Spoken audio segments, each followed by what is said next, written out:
Episode की शुरुआत में हम वी डायनेस्टी को देखते हैं। उसके बारे में हमें यही बताया गया था कि ये यहाँ की टॉप 10 प्लेसेस में से एक प्लेस है जहाँ पर लोग कल्टीवेशन करते हैं और यहाँ के स्वॉर्ड सेट के बारे में हमें बताया गया था। और फिर इसके बाद हम एमसी को देखते हैं। उसका नाम था सो चैंग और वो काफ़ी स्ट्रॉन्ग था, स्वॉर्ड सेट का डिसिपल भी था और उसके साथ साथ वही डायनेस्टी का अगला होने वाला प्रिंस भी था।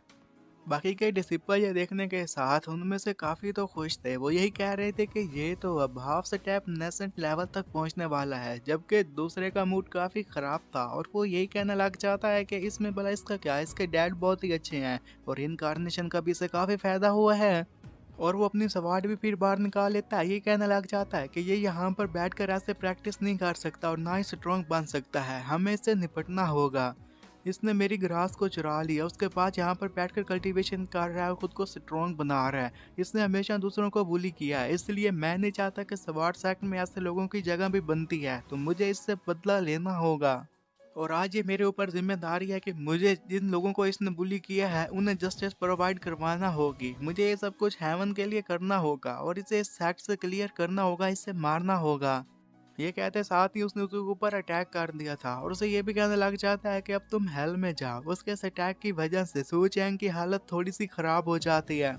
बाकी के डिसिपल ये सब कुछ देखने के साथ यही कहने लग जाते हैं कि वो तो अभी ब्रेक थ्रू करने वाला था और तभी जाकर हमारे इस फ्रेंड ने उसे डिस्टर्ब कर दिया। अब इसकी खैर नहीं, इसे क्या हो गया, क्या इसे किसी ने प्रयास किया है जो कि ये जाकर सू चैंग के साथ इस तरह पंगा ले रहा है।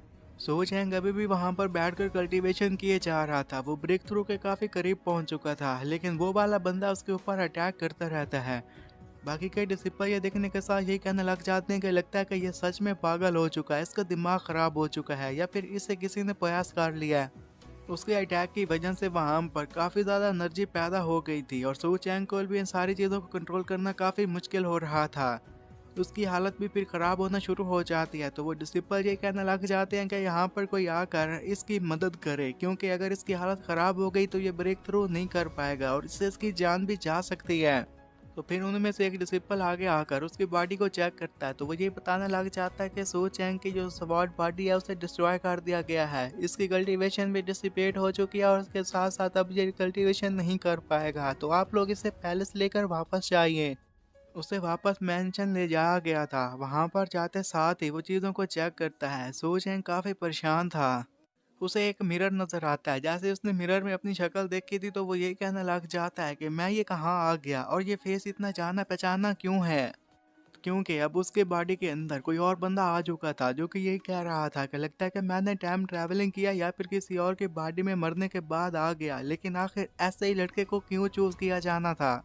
फिर वो हमें सो चैंग की लाइफ के बारे में बताते हुए यही कहना लग जाता है कि ये एक नोबल स्टेटस का लड़का था जिसकी पहुंच काफी आगे तक थी, लेकिन अगर बात यहाँ तक रहती तो फिर भी ठीक था, लेकिन ऐसा कुछ भी नहीं था। ये हमेशा दूसरों को सताता, उनसे चीज़ों को चुरा लेता, उन्हें मारता, उन्हें बुली किया करता, क्योंकि जो कोई भी उससे आगे बढ़ने की कोशिश करता तो ये उसे नीचे दिखाने के लिए किसी भी हद तक गिर सकता था, उसे मार सकता था।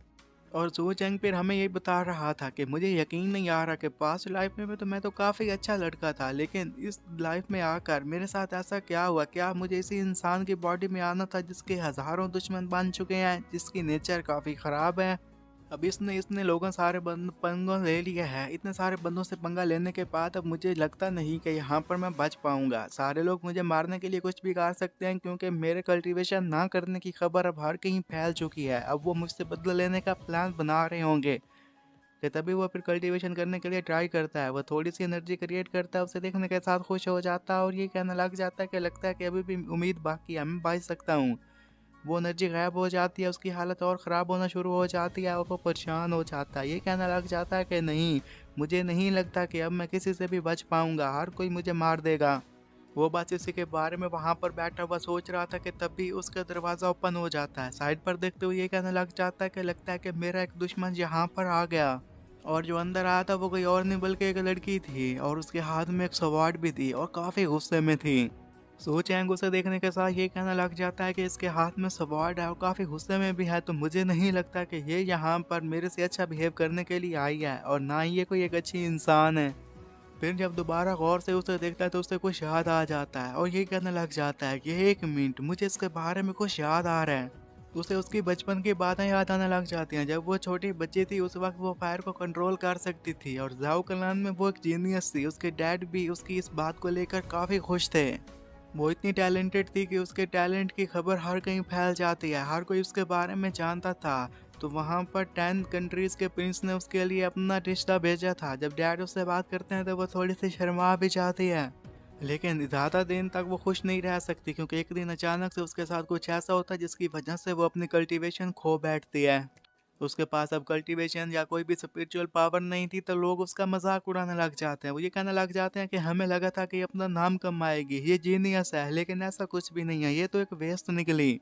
और जिस प्रिंस के साथ उसके साथ शादी होने वाली थी वो प्रिंस कोई और नहीं बल्कि सू चैंग था। जब सू चैंग को पता चलता है इसके पास कोई भी स्पिरिचुअल पावर नहीं है तो वो उससे फिर डिवोर्स देने के लिए पहुंच जाता है। उस लड़की ने भी अब ठान लिया था कि चाहे कुछ भी हो जाए मैं इससे बदला लेकर रहूंगी। और जब उसे मालूम होता है कि प्रिंस दोबारा मेंशन में वापस आ चुका है तो ये उससे बदला लेने के लिए वहां पर पहुंच जाती है। लेकिन वो अकेली थी और अभी भी इतनी स्ट्रोंग नहीं बनी थी कि वहाँ के गार्ड्स के साथ मुकाबला कर सकते। तभी गार्ड्स के साथ मुकाबला करते उसे काफ़ी जख्मी हो जाती है। उसका बच पाना काफ़ी मुश्किल था। वो बदला नहीं ले पा रही थी इसलिए वो काफ़ी शॉक थी, हैरान थी, अंदर से टूट चुकी थी। वो इन सब चीज़ों को बर्दाश्त नहीं कर सकती थी तो एक दिन पहाड़ी से नीचे कूद जाती है ताकि खुद की जान ले सके। उसकी हालत काफ़ी क्रिटिकल थी कि तभी एक इम्प्रेस उसे बचाने के लिए वहाँ पर पहुँच जाती है। उसने उसकी जान बचाई थी। इसके बाद से इसकी दुनिया ही बदल जाती है, ये काफ़ी स्ट्रॉन्ग बन जाती है। अभी इसे पता था कि ये इतनी स्ट्रॉन्ग है कि जाकर अपने फैंसी से बदला ले सकती है। उस लड़की का नाम जाओ था और जाओ फिर जाकर गार्ड्स को मारती है और अपने फैंसी को एक डॉगी बना देती है। और इस सारी कहानी को रीड करने के साथ अब वो जो मुस्कुराते हुए यही कहने लग जाता है कि जहाँ तक मुझे याद है ये तो मैंने एक नॉवल में सारी कहानी पढ़ी थी, तो वो तो काफ़ी अच्छी थी और ये प्लॉट और उसका प्लॉट दोनों का प्लॉट सेम क्यों है। कि तभी फिर चैंग के होश उड़ जाते हैं। अब उसे मालूम हो गया था कि वो जो कुछ भी उसने नॉवल में रीड किया था अब यहाँ पर रियलिटी में सब कुछ हो रहा था और वो लड़का जो कि उसे ऑफेंड कर रहा था कोई और नहीं बल्कि वो मैं ही हूँ। और इसी के साथ उसे एक जोरदार झटका लगता है। अब उसे मालूम हो गया था कि उसके साथ आगे क्या होने वाला है और उसने लोगों को किस तरह बुली किया है। उसे सब कुछ याद आ चुका था कि इसी ने ही इंजाओ को डिवोर्स दिया था जब उसने अपनी कल्टीवेशन और अपनी स्पिरिचुअल पावर को खो दिया था और अब उससे बदला लेने के लिए वहां पर पहुंच चुकी थी। जाओ के हाथ में सवार थी तो वो उसके गर्दन पर जाकर रखते हुए कहने लग जाती है कि सू चैंग, देखा मैं तुमसे बदला लेने के लिए यहाँ पर आ गई। और सू चैंग भी अब इसके बारे में अच्छे से जानता था कि उसके पास भी अब कोई भी स्पिरिचुअल पावर नहीं है जिसकी मदद से वो उसके साथ मुकाबला कर सके। और वो फिर मन ही मन में ये भी कहने लग जाता कि अगर मैं यहाँ पर अपनी हेल्प के लिए गार्ड्स को बुला लूँ तो हो सकता है कि सिचुएशन चेंज हो जाए और इससे इसकी हालत ख़राब हो जाए और मैं बच जाऊँ। लेकिन फिर भी मैं हमें चीज़ें नहीं कर सकता, मुझे गैमलिंग करना होगी, मुझे देखना होगा कि ये मुझे मारती है या फिर मुझे छोड़ देती है। जाओ फिर मुस्कुरा कर उससे ये कहने लग जाती है कि क्या अब तुम भागोगे नहीं, तुम अपनी जान नहीं बचाओगे। तुम्हें क्या लगता है कि अब मैं उतनी वीक हूँ जितनी कि मैं पहले वीक थी? क्या तुम मुझे अभी भी उस तरह बुली कर सकते हो जिस तरह तुम मुझे पहले बुली किया करते थे? तुम इसके बारे में सोच सकते हो क्या? तो उसकी बात सुनने के साथ वो अब मन मन में यही कहने लग जाता है कि तुम ऐसा कैसे कर सकते हो? तुम्हें पता है कि मैं एक यूजलेस बंदा बन चुका हूँ, मैं कहीं छुप भी नहीं सकता, तो तुम मुझे मारने के लिए यहाँ पर आ गई। जब जाओ से ये कहने लग जाती है, अगर तुम्हें लगता है कि मैं तुम्हें नहीं मार सकती तो तुम्हारी गलत फहमी है, मुझे मौका मिलेगा तो मैं तुम्हें मार दूंगी। आज मुझे मेरे पास मौका है और तुम्हारी जान खतरे में है। और ये बातें कहने के साथ साथ जाओ अब रो भी रही थी और ये कहने लग जाती है कि जब से तुमने मुझे धुतकार दिया मेरी स्पिरिचुअल पावर खत्म हो गई, इसके बाद किसी ने भी मुझसे उस तरह प्यार नहीं किया जिस तरह पहले किया करते थे। और तुम्हें लगता है कि मैं तुमसे डरती हूँ, नहीं मैं तुमसे नहीं डरती। उसके इन आंसुओं को देखने के साथ वो अपने मन ही मन में ये कहने लग जाता है कि अब मैं समझ गया कि ये सब कुछ ये क्यों कर रही है। वो फिर उसकी सवाड़ को पकड़कर ये कहने लग जाता है कि तुम्हें मारना तो मुझे मार दो, तुमसे मैं बचने के लिए कुछ भी नहीं करूंगा और ना ही तुम्हारी सवाड़ को डॉज करने की कोशिश करूंगा। मुझे पता है कि मैंने लोगों को बुली किया, मैंने तुम्हें बुली किया, इसलिए ये सब कुछ मैं डिजर्व करता हूँ, तो आओ जल्दी से मुझे मार दो। जाओ उसकी जैसे ये बात सुनती है उसी के साथ ही वो काफी हैरान हो गई थी और जाओ ने अब सू चैंग के गर्दन पर अपनी सवार रखी हुई थी और वो उसे यही कह रही थी कि तुम ये क्या कह रहे हो। और इसके साथ साथ वो अपने मन ही मन में यही कहने लग जाती है कि मैं सू चैंग के बारे में एक बात तो अच्छे से जानती हूँ कि इसने हमेशा दूसरों को बुली किया लेकिन खुद को इसके लिए मानता है। ये जो भी कह रहा है ये सच कह रहा है, ये झूठ नहीं बोल सकता। कि बाहर एक गार्ड आ जाता है और उसके रूम में इंटर होते हुए यही कहने लग जाता है कि your Highness the crown Prince, ये बात सुनने के साथ ही जाओ से ये कहने लग जाते हैं कि क्या तुम इसी गार्ड का इंतजार कर रहे थे, और अपने मन ही मन में यही कहने लग जाती है कि मैं जानता हूँ कि ये जो गार्ड यहाँ पर आने वाला है मैं इसके साथ फाइट नहीं कर सकूंगी। जबकि उसकी ये बात सुनने के साथ ही सो चैंग उससे कहता है कि एक मिनट। अब वो गार्ड जैसे ही उस रूम में इंटर होता है तो अंदर का सीन देखने के साथ ही वो काफी हैरान हो गया था और शॉक्ड था। सो चैंग उससे यही कहने लग जाता है कि तुम ऐसे ही अंदर कैसे आ सकते हो, तुम्हें पता ना कि अंदर मेरी फियांसी है और हम दोनों यहाँ पर रोमांस कर रहे हैं, चलो यहाँ से जल्दी से दफा हो जाओ। इस पर गार्ड उसे ये कहने लग जाता है कि मैं यहाँ पर आया आपको डिस्टर्ब कर दिया, इसके लिए मुझे माफ़ कर दीजिएगा, मैं भी यहाँ से जाता हूँ। और बाहर जाते हुए वो फिर अपने मन ही मन में यही कहने लग जाता है कि मैं तो इनसे बात करने के लिए आया था, ये अब यूजलेस हो चुके हैं, इनके पास कोई भी पावर नहीं बची, लेकिन इसके बावजूद भी लड़कियों के साथ फ्लर्ट करना ये बिल्कुल भी नहीं भूले। और ये सब कुछ करने की वजह से सो चैंग भी अब काफी हैरान खड़ा हुआ था। वो ये कहने लग जाता है कि इसे तो डोर के बाहर होना चाहिए था, ये अंदर क्या करने के लिए आ गया। और वैसे भी जो मैंने जाओ का रिएक्शन देखा है, ऐसा मैंने एक्सपेक्ट भी किया था कि वो ऐसा रिएक्ट कर सकती है। उसने उसकी जान को बचा लिया था। और फिर जाओ से ये कहने लग जाती है कि तुम ये जो सब कुछ जो कह रहे हो, क्या ये सब कुछ सच है, क्या तुम सच में अभी तक मुझसे प्यार करते हो। तो वो कहता है कि हाँ ऑफ कोर्स। वो उससे यही कहने लग जाती है कि तुम लोगों ने दूसरे लोगों को मेरे साथ है आने से इनकार कर दिया, तुमने कहा कि कोई भी मेरा साथ न दे। इस पर कहता है कि हाँ मैंने ऐसा ही किया। और वो उससे ये कहती है कि मेरे डैड ने भी कहा था कि तुमने प्राइवेटली उनसे बात की थी। तो वो कहता है कि हाँ मैंने उनसे बात की थी। वो उसे ये कहना लग जाती है कि जब मैं नहा रही थी और उस वक्त तुमने कहा था कि तुम आकर मेरा मसाज दोगे, क्या वो भी मेरे लिए तुमने किया था। ये बात सुनने के साथ वो थोड़ा सा शर्मा जाता और कहने लग जाता है कि क्या मैंने ऐसा भी कुछ कहा था। उसे पता चल चुका था कि ये उसे अपनी बातों में फुसलाने की कोशिश कर रहा है। तो जाओ फिर उसकी गर्दन पर सवार रखते हुए उसे ये कहने लग जाती है कि तुम कैसे कह सकते हो कि हम दोनों डेट कर रहे हैं, इवन तुमने मेरा और अपना रिलेशनशिप को तोड़ दिया था। तो इस पर वो आगे से ये कहने लग जाता है कि जिस रात हमारी एंगेजमेंट टूटी थी उस रात हमारी कल्टीवेशन मॉडल से की रिफाइनिंग स्टेज पर पहुंच गई, क्या मैंने सही कहा। जाओ ये बात सुनने के साथ थोड़ी सी हैरान हो जाती है, उसे ये कहने लग जाती है कि तुम्हें सबके बारे में कैसे पता चला। सू चैंग उससे कहने लग जाता है कि देखा मैं सबके बारे में जानता था, इसलिए तो मैंने उस एंगेजमेंट को तोड़ दिया था। अब हर रात को तुम्हारे ड्रीम में कोई आता है जो कि तुम्हें पुकारता है।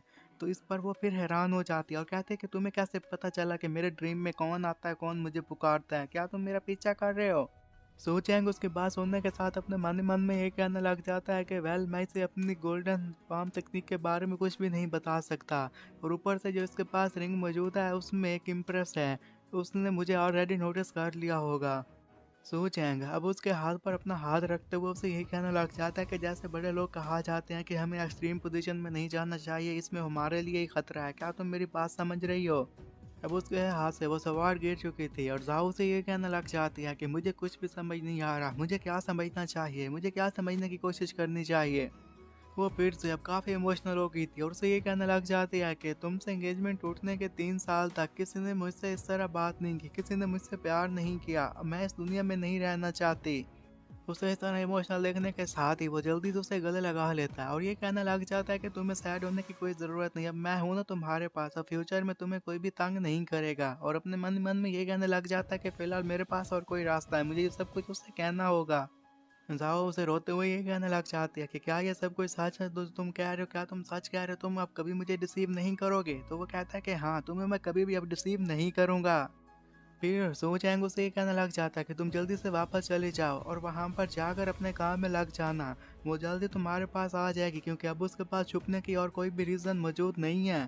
तो इस पर आगे से हैरान होते हुए ये कहने लग जाती है कि वो कौन, तुम किसकी बात कर रहे हो।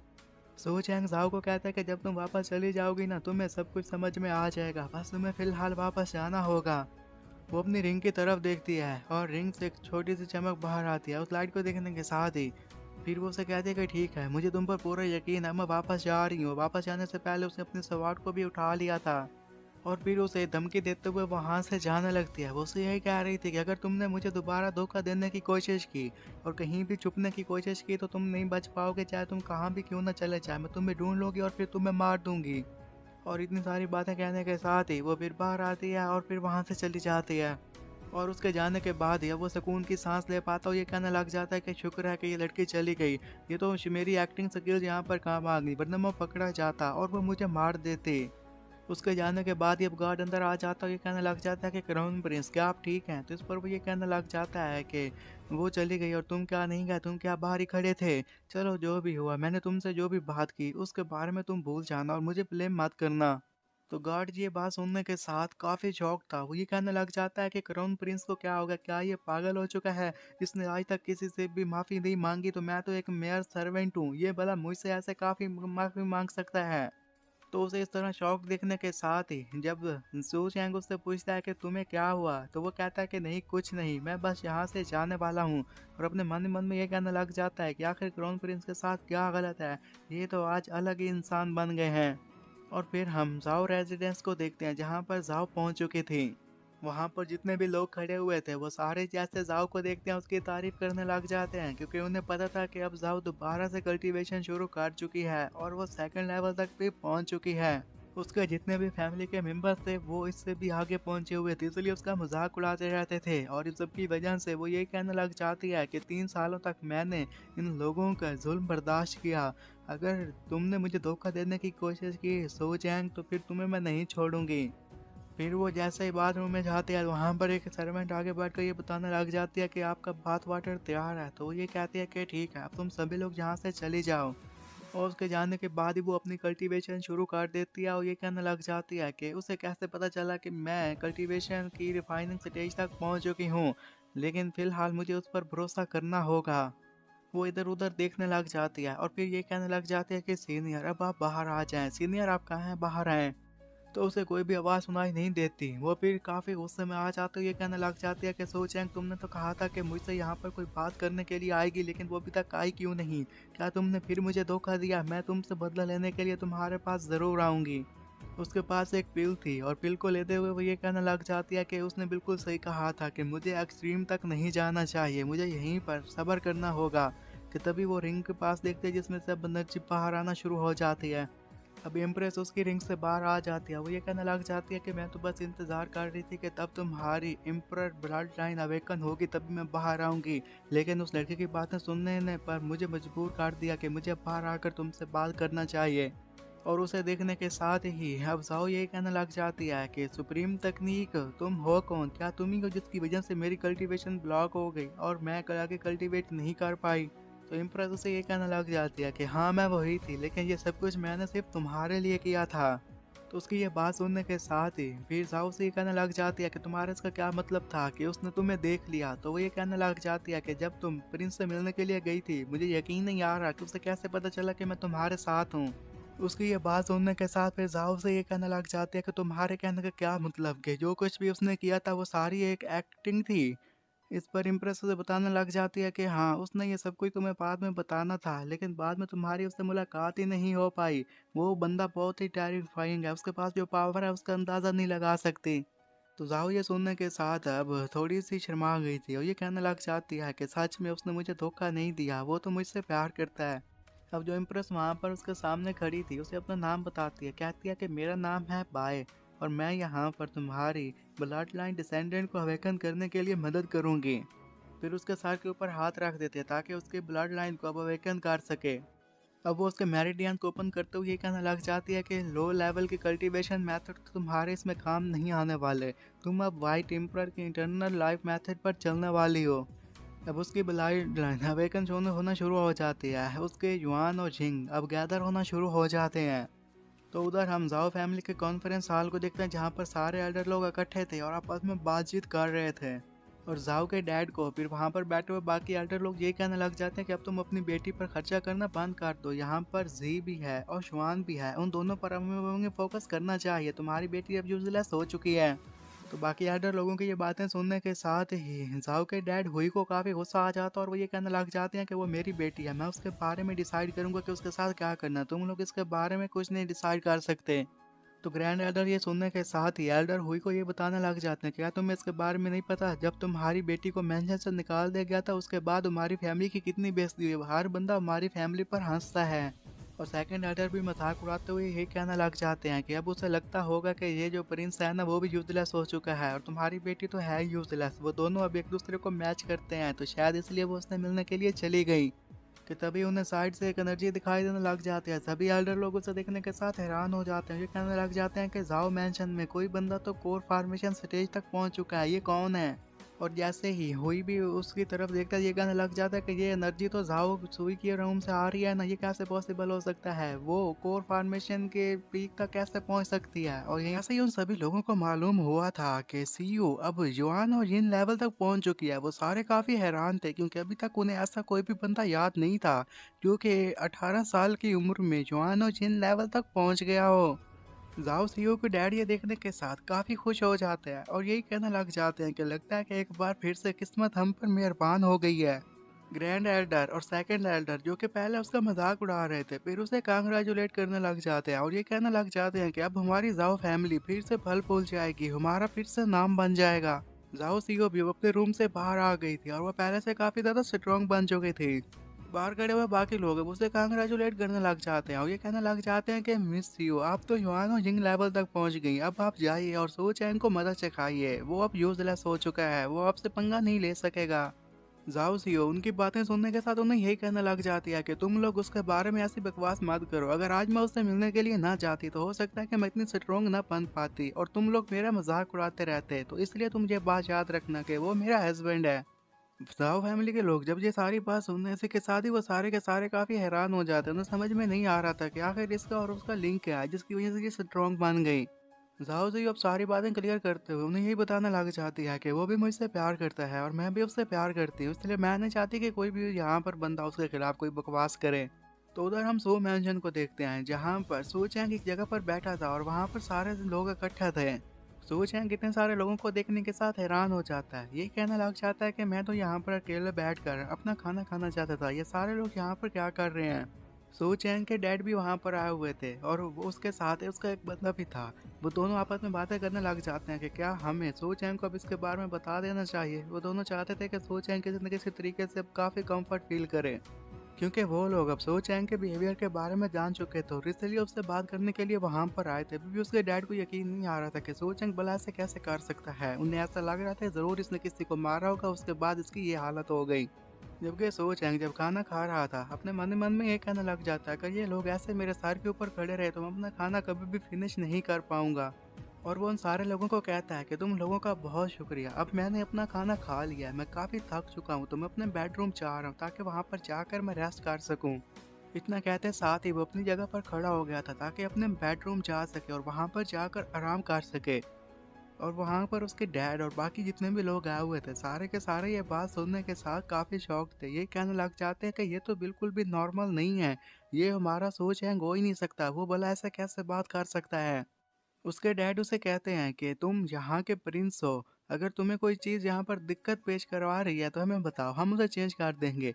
बेशक तुम्हारी कल्टीवेशन अब वैसी नहीं है फिर भी तुम प्रिंस हो ना, तो तुम ऐसा क्यों बिहेव कर रहे हो। अगर तुम्हें कोई चीज़ किसी को मारना है तो हमें बताओ, हम उन्हें मार देंगे। ये सारी बातें सुनने के साथ वो मन ही मन में ये कहने लग जाता है कि लगता है कि इस बॉडी का जो ऑनर है वो काफ़ी बुरा था, तभी ये लोग यहाँ पर आकर मरने मारने की बातें कर रहे हैं। मुझे तो यकीन नहीं आ रहा कि मैं इसकी बॉडी में इंटर हो गया।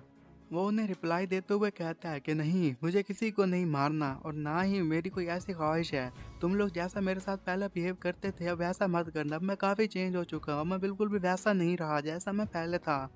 सो चैंग के डैड ये सुनने के साथ काफ़ी शॉक थे और वो ये कहने लग जाते हैं कि मैंने तो सोचा ही नहीं था कि मेरा बेटा ऐसे भी अल्फाज कह सकता है, आखिर इसे क्या हो गया। एक मेड अब क्राउन प्रिंस के पास आती है। सो चैंग के पास जैसे ही उसे टी देने के लिए पहुंची थी तभी उसका पाँव लड़खड़ा जाता है और वो टी सो चैंग के ऊपर गिर जाती है और वो भी नीचे गिरने वाली थी कि तभी सो चैंग उसे गिरने से बचा लेता है। फिर वो उससे जब ये पूछता है कि क्या तुम ठीक हो, तो वहाँ पर खड़े हुए सारे एल्डर लोग फिर से एक दफ़ा हैरान हो गए थे और वो ये कहने लग जाते हैं हमें फिर से यकीन नहीं आ रहा कि सो चैंग ने किसी की मदद की, वो तो ऐसा बिल्कुल भी नहीं करता। और ऊपर से इसे तो गार्ड को ह्यूमिलेट करना चाहिए था ना, फिर इसने ऐसा क्यों नहीं किया। और ये तो सर्वेंट को एक क्रिएचर मानता था, लेकिन आज ऐसा क्या हो गया। मेड अभी भी काफ़ी शर्मिंदा थी और वो उसे ये कहने लग जाती है कि यो हाइनस मुझे इसके लिए माफ़ कर दीजिएगा। तो सो चैंग उसे कहने लग जाता है कि मुझे कुछ नहीं हुआ, सिर्फ क्लॉस ही तो गंदे हुए हैं, जब तुम फ्री हो जाओ तो इसे धो देना, बस सिंपल।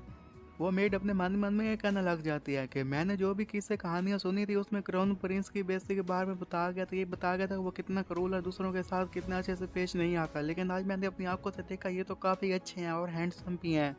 सो चैंग जब उससे फिर बात करना चाहता था तो वो लड़की जल्दी से भागते हुए कहने लग जाती है कि मुझे इसके लिए माफ़ कर दीजिएगा, मैं जल्दी फ्री होकर आपके पास आऊँगी और इनके कपड़ों को धो दूँगी।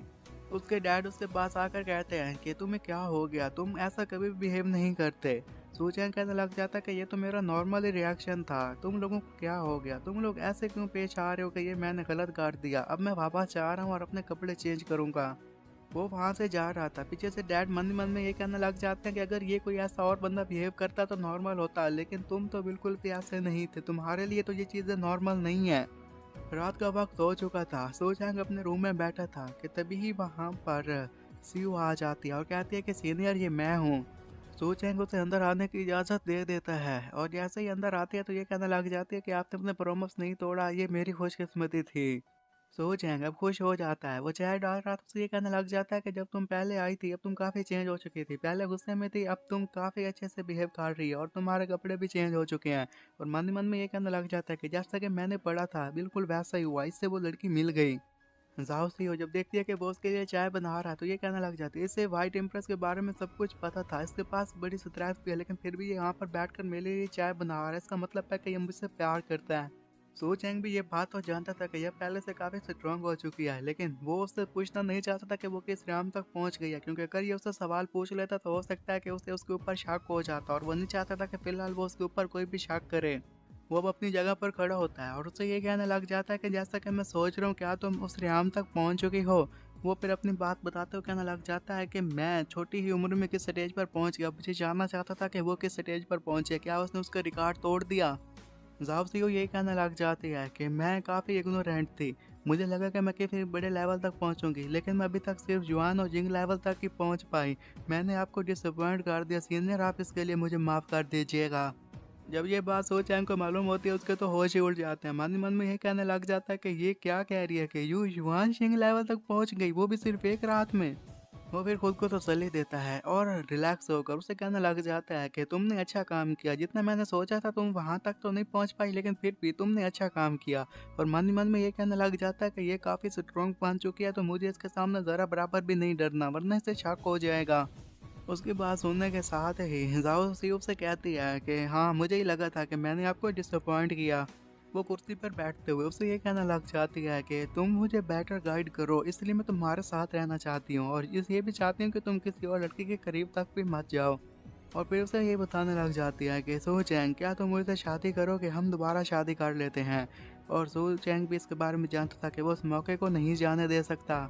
सो चैंग उसे फिर देखता है और कहने लग जाता है कि क्या हम दोबारा शादी करें, और मन मन में ये कहने लग जाता है कि मैं जानता हूँ कि ये एक बड़ा फैसला है जो कि मुझे करना ही है।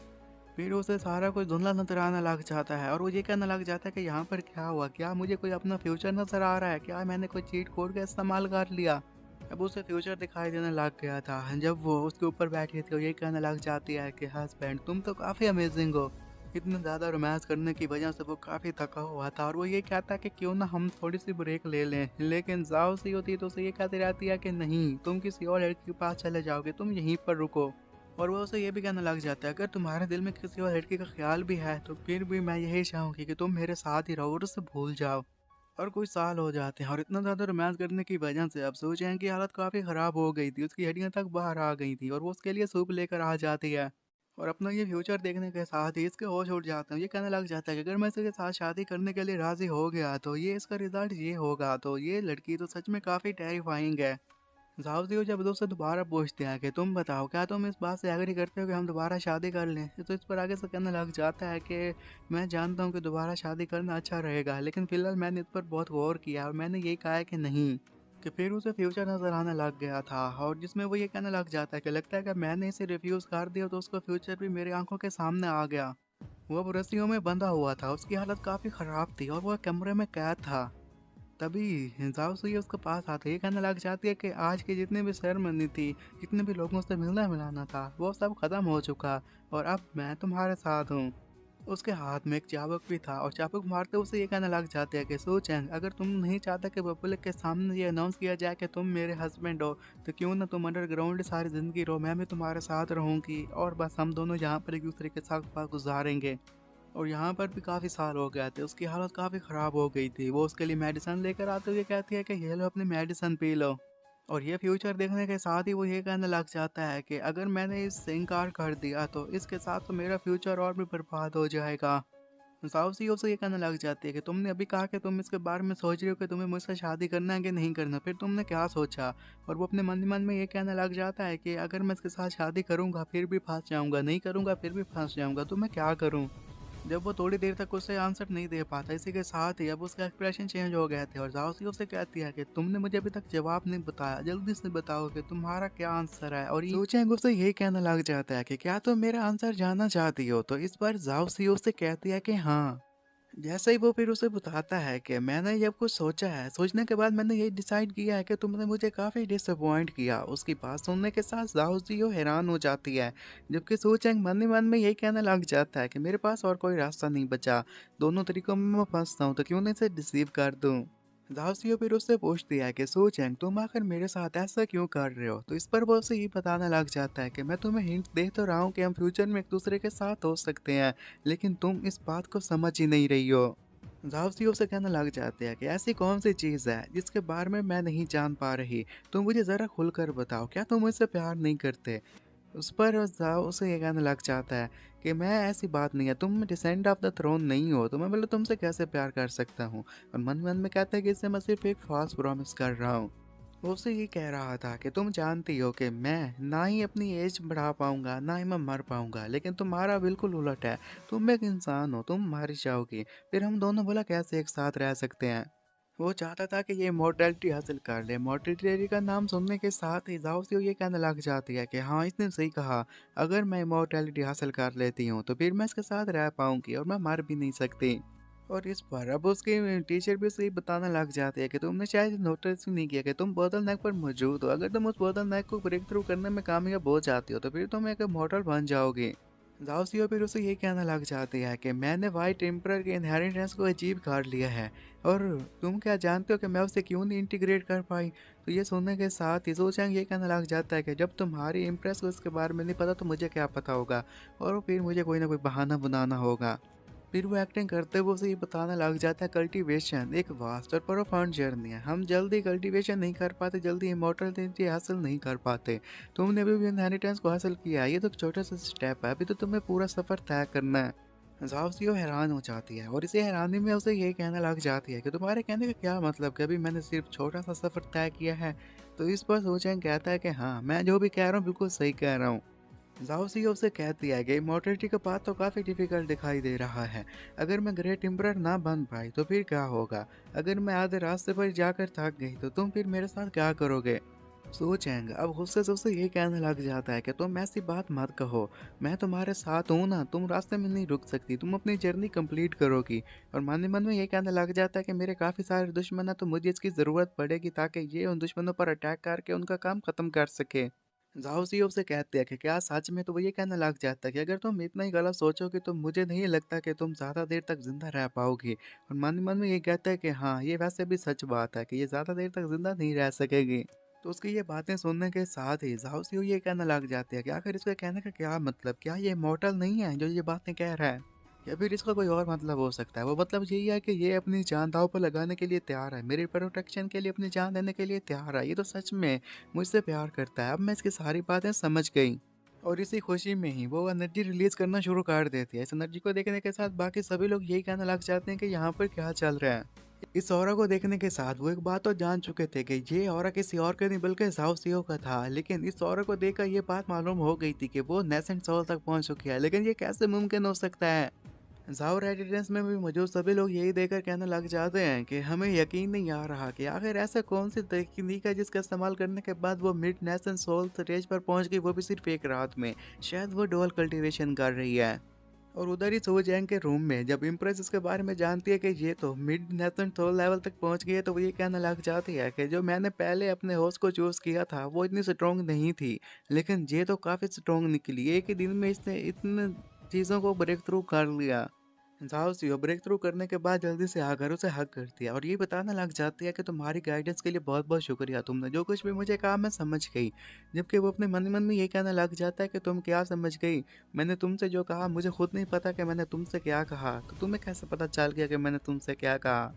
फिर जाओसी उसे ये बताने लग जाती है कि तुम्हारी खातिर मैं ग्रेट एम्परर बन जाऊंगी। जब मैं ग्रेट एम्परर बन जाऊंगी तो हम दोनों साथ रहेंगे। तो ये देखने के साथ ही वो भी ये कहने लग जाता है कि अभी मुझे कोई भी फ्यूचर नजर नहीं आ रहा, लगता है कि मैंने अपना टेस्ट पास कर लिया है। जाओसी उसे ये सारी बातें कहने के साथ ही फिर वहाँ से चली जाती है। वो अभी हवा में थी कि तभी इम्प्रेस आकर उसे ये कहते हैं कि तुमने भी क्या रियलाइज़ किया। तो वो ये बताने लग जाती है कि लव, मैं जानती हूँ कि सोच है कि इमॉर्टल है और इसके साथ साथ वो काफ़ी स्ट्रॉन्ग भी है। वो कभी भी बुरा नहीं होगा, फिर भी वो मुझसे प्यार करता है। ये बातें सुनने के साथ में ब्रेक थ्रू करने में कामयाब हो गई। और जैसा कि उसे मेरे ऊपर पूरा यकीन है कि मैं इम्प्रेस बन के रहूंगी, तो मैं भी फिर इम्प्रेस बन के ही रहूंगी और कभी भी उसे लेट डाउन नहीं करूंगी। जैसा कि वो वहां से जा चुकी थी तो पीछे से सू चैंग अपनी सीट पर बैठकर ये कहने लग जाता है कि जाओ से तो स्ट्रॉन्ग होती जा रही है, लेकिन कब तक मैं उससे बहाने बनाते रहूंगा, अब मुझे भी खुद से स्ट्रॉन्ग बनना होगा। कि तभी वो अपने हाथों की तरफ देखता है जहाँ पर वो स्पिरिचुअल एनर्जी को फील करने लग जाता है। उसे दिखने के साथ वो ये कहने लग गया था कि मेरे साथ क्या हुआ, मैं स्पिरिचुअल एनर्जी को क्यों फील कर पा रहा हूँ। अब जैसा कि वो भी कल्टीवेशन कर सकता था, इसी के साथ काफ़ी खुश हो जाता। जल्दी से अपनी कुर्सी पर खड़ा होकर ये कहने लग गया था कि फैमिली वो दिन आ गए जब मैं दोबारा से कल्टीवेशन कर पाऊंगा। कि फिर उसे वहां पर स्क्रॉल नजर आने लग जाता है जिसके ऊपर लिखा हुआ था वाइट एम्परर्स इम्पोर्टर तकनीक। इसको देखने के साथ वो ये कहने लग जाता है अभी तो मैंने कुछ खास किया ही नहीं, तो ये यहाँ पर क्यों आ गया। और इस अवार्ड को देखने के साथ वो हैरान हो जाता है और ये कहने लग जाता है कि कल तक तो मैं कल्टीवेशन भी नहीं कर पा रहा था, अभी अभी मेरी कल्टीवेशन स्टार्ट हुई तो ये मुझे रिवार्ड क्यों मिल गया। एक मिनट, हाँ मुझे याद आ गया, शायद ये सब कुछ झाओ सीओ की वजह से हुआ, मेरे साथ ही उसने ब्रेक थ्रू किया और उसकी वजह से मैं भी कल्टीवेशन कर पाया और मैं भी ब्रेक थ्रू में कामयाब हो गया। अगले दिन हम झाओ जी को देखते हैं जो कि ये सारी बातें कहने के साथ अपना बड़ा हुआ फेस लेकर सीधा झाओ सीओ के डैड के पास जाता है। जब वो पूछते हैं कि क्या तुमने उससे डुअल कल्टीवेशन के बारे में पूछा कि वो सोचा इनके साथ थी, तो इस पर कहता है कि हाँ मैंने उससे पूछा था, लेकिन उसने मुझे थप्पड़ मारा और फिर वो अपने रूम में चली गई। बाकी अडर लोग भी वहाँ पर बातें करते हुए ये कहना लग जाते हैं कि हमने भी यही सुना है कि जाव से ने जो ब्रेक थ्रू किया है उसमें डुअल कल्टीवेशन का हाथ है, और वो भी डुअल कल्टीवेशन उसने किसी और के साथ नहीं बल्कि सो चैंग के साथ की। अब वो लोग इस बात को लेकर काफ़ी परेशान थे कि इस मामले को कैसे ख़त्म किया जाए और उसका नाम कैसे साफ किया जाए। उसमें से एक एडर तो ये बताना लग जाता है कि मुझे उस पर काफ़ी शक था, मुझे लगता है कि उसने एबिलिटी को जानबूझकर हाइड किया, लेकिन बिल्कुल भी वैसा नहीं था। तो बाकी एडर ये कहने लग जाते हैं लेकिन ऐसा करने की क्या ज़रूरत थी, उसने अपनी एबिलिटीज़ को हाइड क्यों किया, हमें इसके बारे में पता लगाना होगा। जब ग्रेट एडर ये कहता है कि जाओ जी अब तुम सू चैंग के पास जाना और जाकर हमारी तरफ से उससे बात करो, तो इस पर भी ये कहने लग जाता है कि मैं जानता हूँ कि वो यूज़लेस है, फिर भी मैं उससे बात करने की कोशिश करूँगा। और उधर हम सो कलान को देखते हैं जहाँ पर सो कलान का पैट्रिश बैठा हुआ था और वो सभी लोगों को ये कहना लग जाता है कि आखिर किसने सो चैंग को इजाज़त दी थी कि वो मिस जाओ के साथ अपनी एंगेजमेंट को तोड़ दे। पता है ना कि वो किस लेवल तक पहुंच चुकी है। सो चैंग का वहाँ पर डैड बैठा हुआ था और वो ये बताने लग जाता है कि इसमें सारी मेरी गलती है, और उसके साथ बैठे हुए एडर ये कहने लग जाते हैं कि इसमें भला सारी आपकी कैसे गलती हो सकती है, हम दोनों का इसमें कसूर है। तो इतने में वहाँ पर उनका एक सर्वेंट आ जाता है और सर्वेंट वहाँ पर आते साथ ही ये बताना लग जाता है कि मैं आप लोगों को एक इम्पोर्टेंट बात बताने के लिए आया हुआ हूँ। वो जो जाव सीओ है ना, वो सू चैंग के रूम में जाती है और वो दोनों मिलकर डुअल कल्टीवेशन कर रहे हैं। ये मैं बातें इसलिए बता रहा हूँ कि कल वो जब वहाँ पर आई थी तो किसी ने उसे नहीं रोका था, अब तो वो लोगों के सामने उसके मिलने के लिए आ जा रही है। मैं भी एक दफ़ा रूम में पहुँचा था तो देखा था कि वो दोनों एक दूसरे का हाथ पकड़ कर खड़े हुए थे। सू चैंग का ये सुनने के साथ ये कहना लग जाता है कल रात को कुछ हुआ था क्या। तो इस पर पैटर ये कहना लग जाते हैं कि भला ये कैसे पॉसिबल हो सकता है, ये भी तो हो सकता है कि सू चैंग अपनी पावर को हम सभी से छुपा रहा हो, असल में उसके पास पावर की कमी ना हुई हो। सू चैंग के डैड तो यही कहना लग जाते हैं कि ये इम्पॉसिबल है, अगर उसके पास पावर होती तो वो सभी लोगों को दिखाता, वो ऐसे ह्यूमिलेशन ना फील करता, वो लोगों को मदद सिखाता। जबकि वहाँ पर बैठे हुए बाकी कैरेक्टर लोग ये कहने लग जाते हैं कि वो कल से काफ़ी डिफरेंट बिहेव कर रहा है, हो सकता है कि ये मुमकिन हो, उसने ब्रेक थ्रू कर लिया हो। सो चैंग के डैड अब जल्दी से अपनी जगह पर खड़े हो जाते हैं, वो ये बताने लग जाते हैं कि सो चैंग की डिसेबिलिटी की बात जिसने फैलाई थी वो श्याओ जून मिंग था, लगता है कि उसने गलत इन्फॉर्मेशन फैला दी और मेरे बेटे के पास अभी भी स्पिरिचुअल पावर बाकी है। फिर सर्वेंट यही बताने लग जाता है कि बाहर कुछ तो गलत हो रहा है, आप सभी को बाहर जाना होगा, जाओ फैमिली के कुछ लोग आए हुए हैं जो कि सो चैंग से बात करने लगते हैं, लेकिन मुझे लगता है कि कुछ गड़बड़ जरूर है, वो बोला उससे बात करने के लिए क्यों आए। सो चैंग के डैड और पैट्रिक जैसा सुनते हैं कि जाओ फैमिली के लोग यहाँ पर ऐसे के साथ ही वो दोनों काफी हैरान हो जाते हैं। तो उधर हम सो चैंग को देखते हैं जो कि बैठकर कल्टीवेशन कर रहा था, वो ये कहने लग जाता है कि मैं दोबारा कल्टीवेशन तो कर पा रहा हूँ, लेकिन इससे जो मेरी स्पीड है वो काफ़ी स्लो है। जाओ सीओ की स्पीड काफ़ी तेज़ है, मुझे उसके जितना तेज़ बनना होगा। और थोड़ी देर में वो थर्ड स्टेज या फाउंडेशन लेवल तक पहुंच चुका था और ये कहने लग जाता है कि स्पिरिचुअल एनर्जी तो अभी तक काफ़ी दूर है, मुझे उस तक पहुंचना होगा। चलो जो भी हो, अब मेरे पास स्पिरिचुअल एनर्जी या कल्टीवेशन की तकनीक तो आ चुकी, अब मैं एक वेस्ट नहीं रहा। कि तभी दरवाज़ा ओपन होता है तो अंदर से बगला आ जाता है। उसके हाथ में एक रिंग थी और एक लिफाफा भी था। वो जैसे ही वहाँ पर देता है, ये देखने के साथ वो ये कहने लग जाता है, अच्छा तो वो मेरे बारे में भूली नहीं, अभी मुझे याद रख रही है। ये मास्टर ने उसे भेजा था और वो ये कहने लग जाता है कि लगता है कि मास्टर मुझे बिल्कुल नहीं भूली और मास्टर को देख के वो भी काफ़ी अरसा हो चुका है।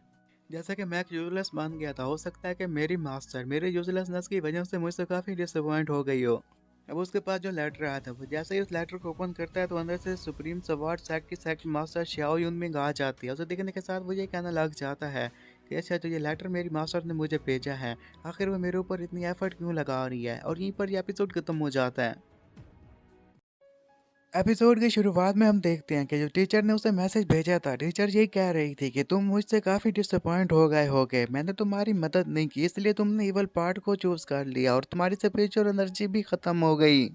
सो चैंग ने जैसे ही टीचर की ये सारी बातें सुनी थी, उसी के साथ ही वो हैरान होते हुए मन ही मन में ये कहने लग जाता है कि मेरी टीचर कितनी ज़्यादा अच्छी थी और इस बॉडी का पहले वाले ऑनर ने अपने टीचर की इज्जत ही नहीं की।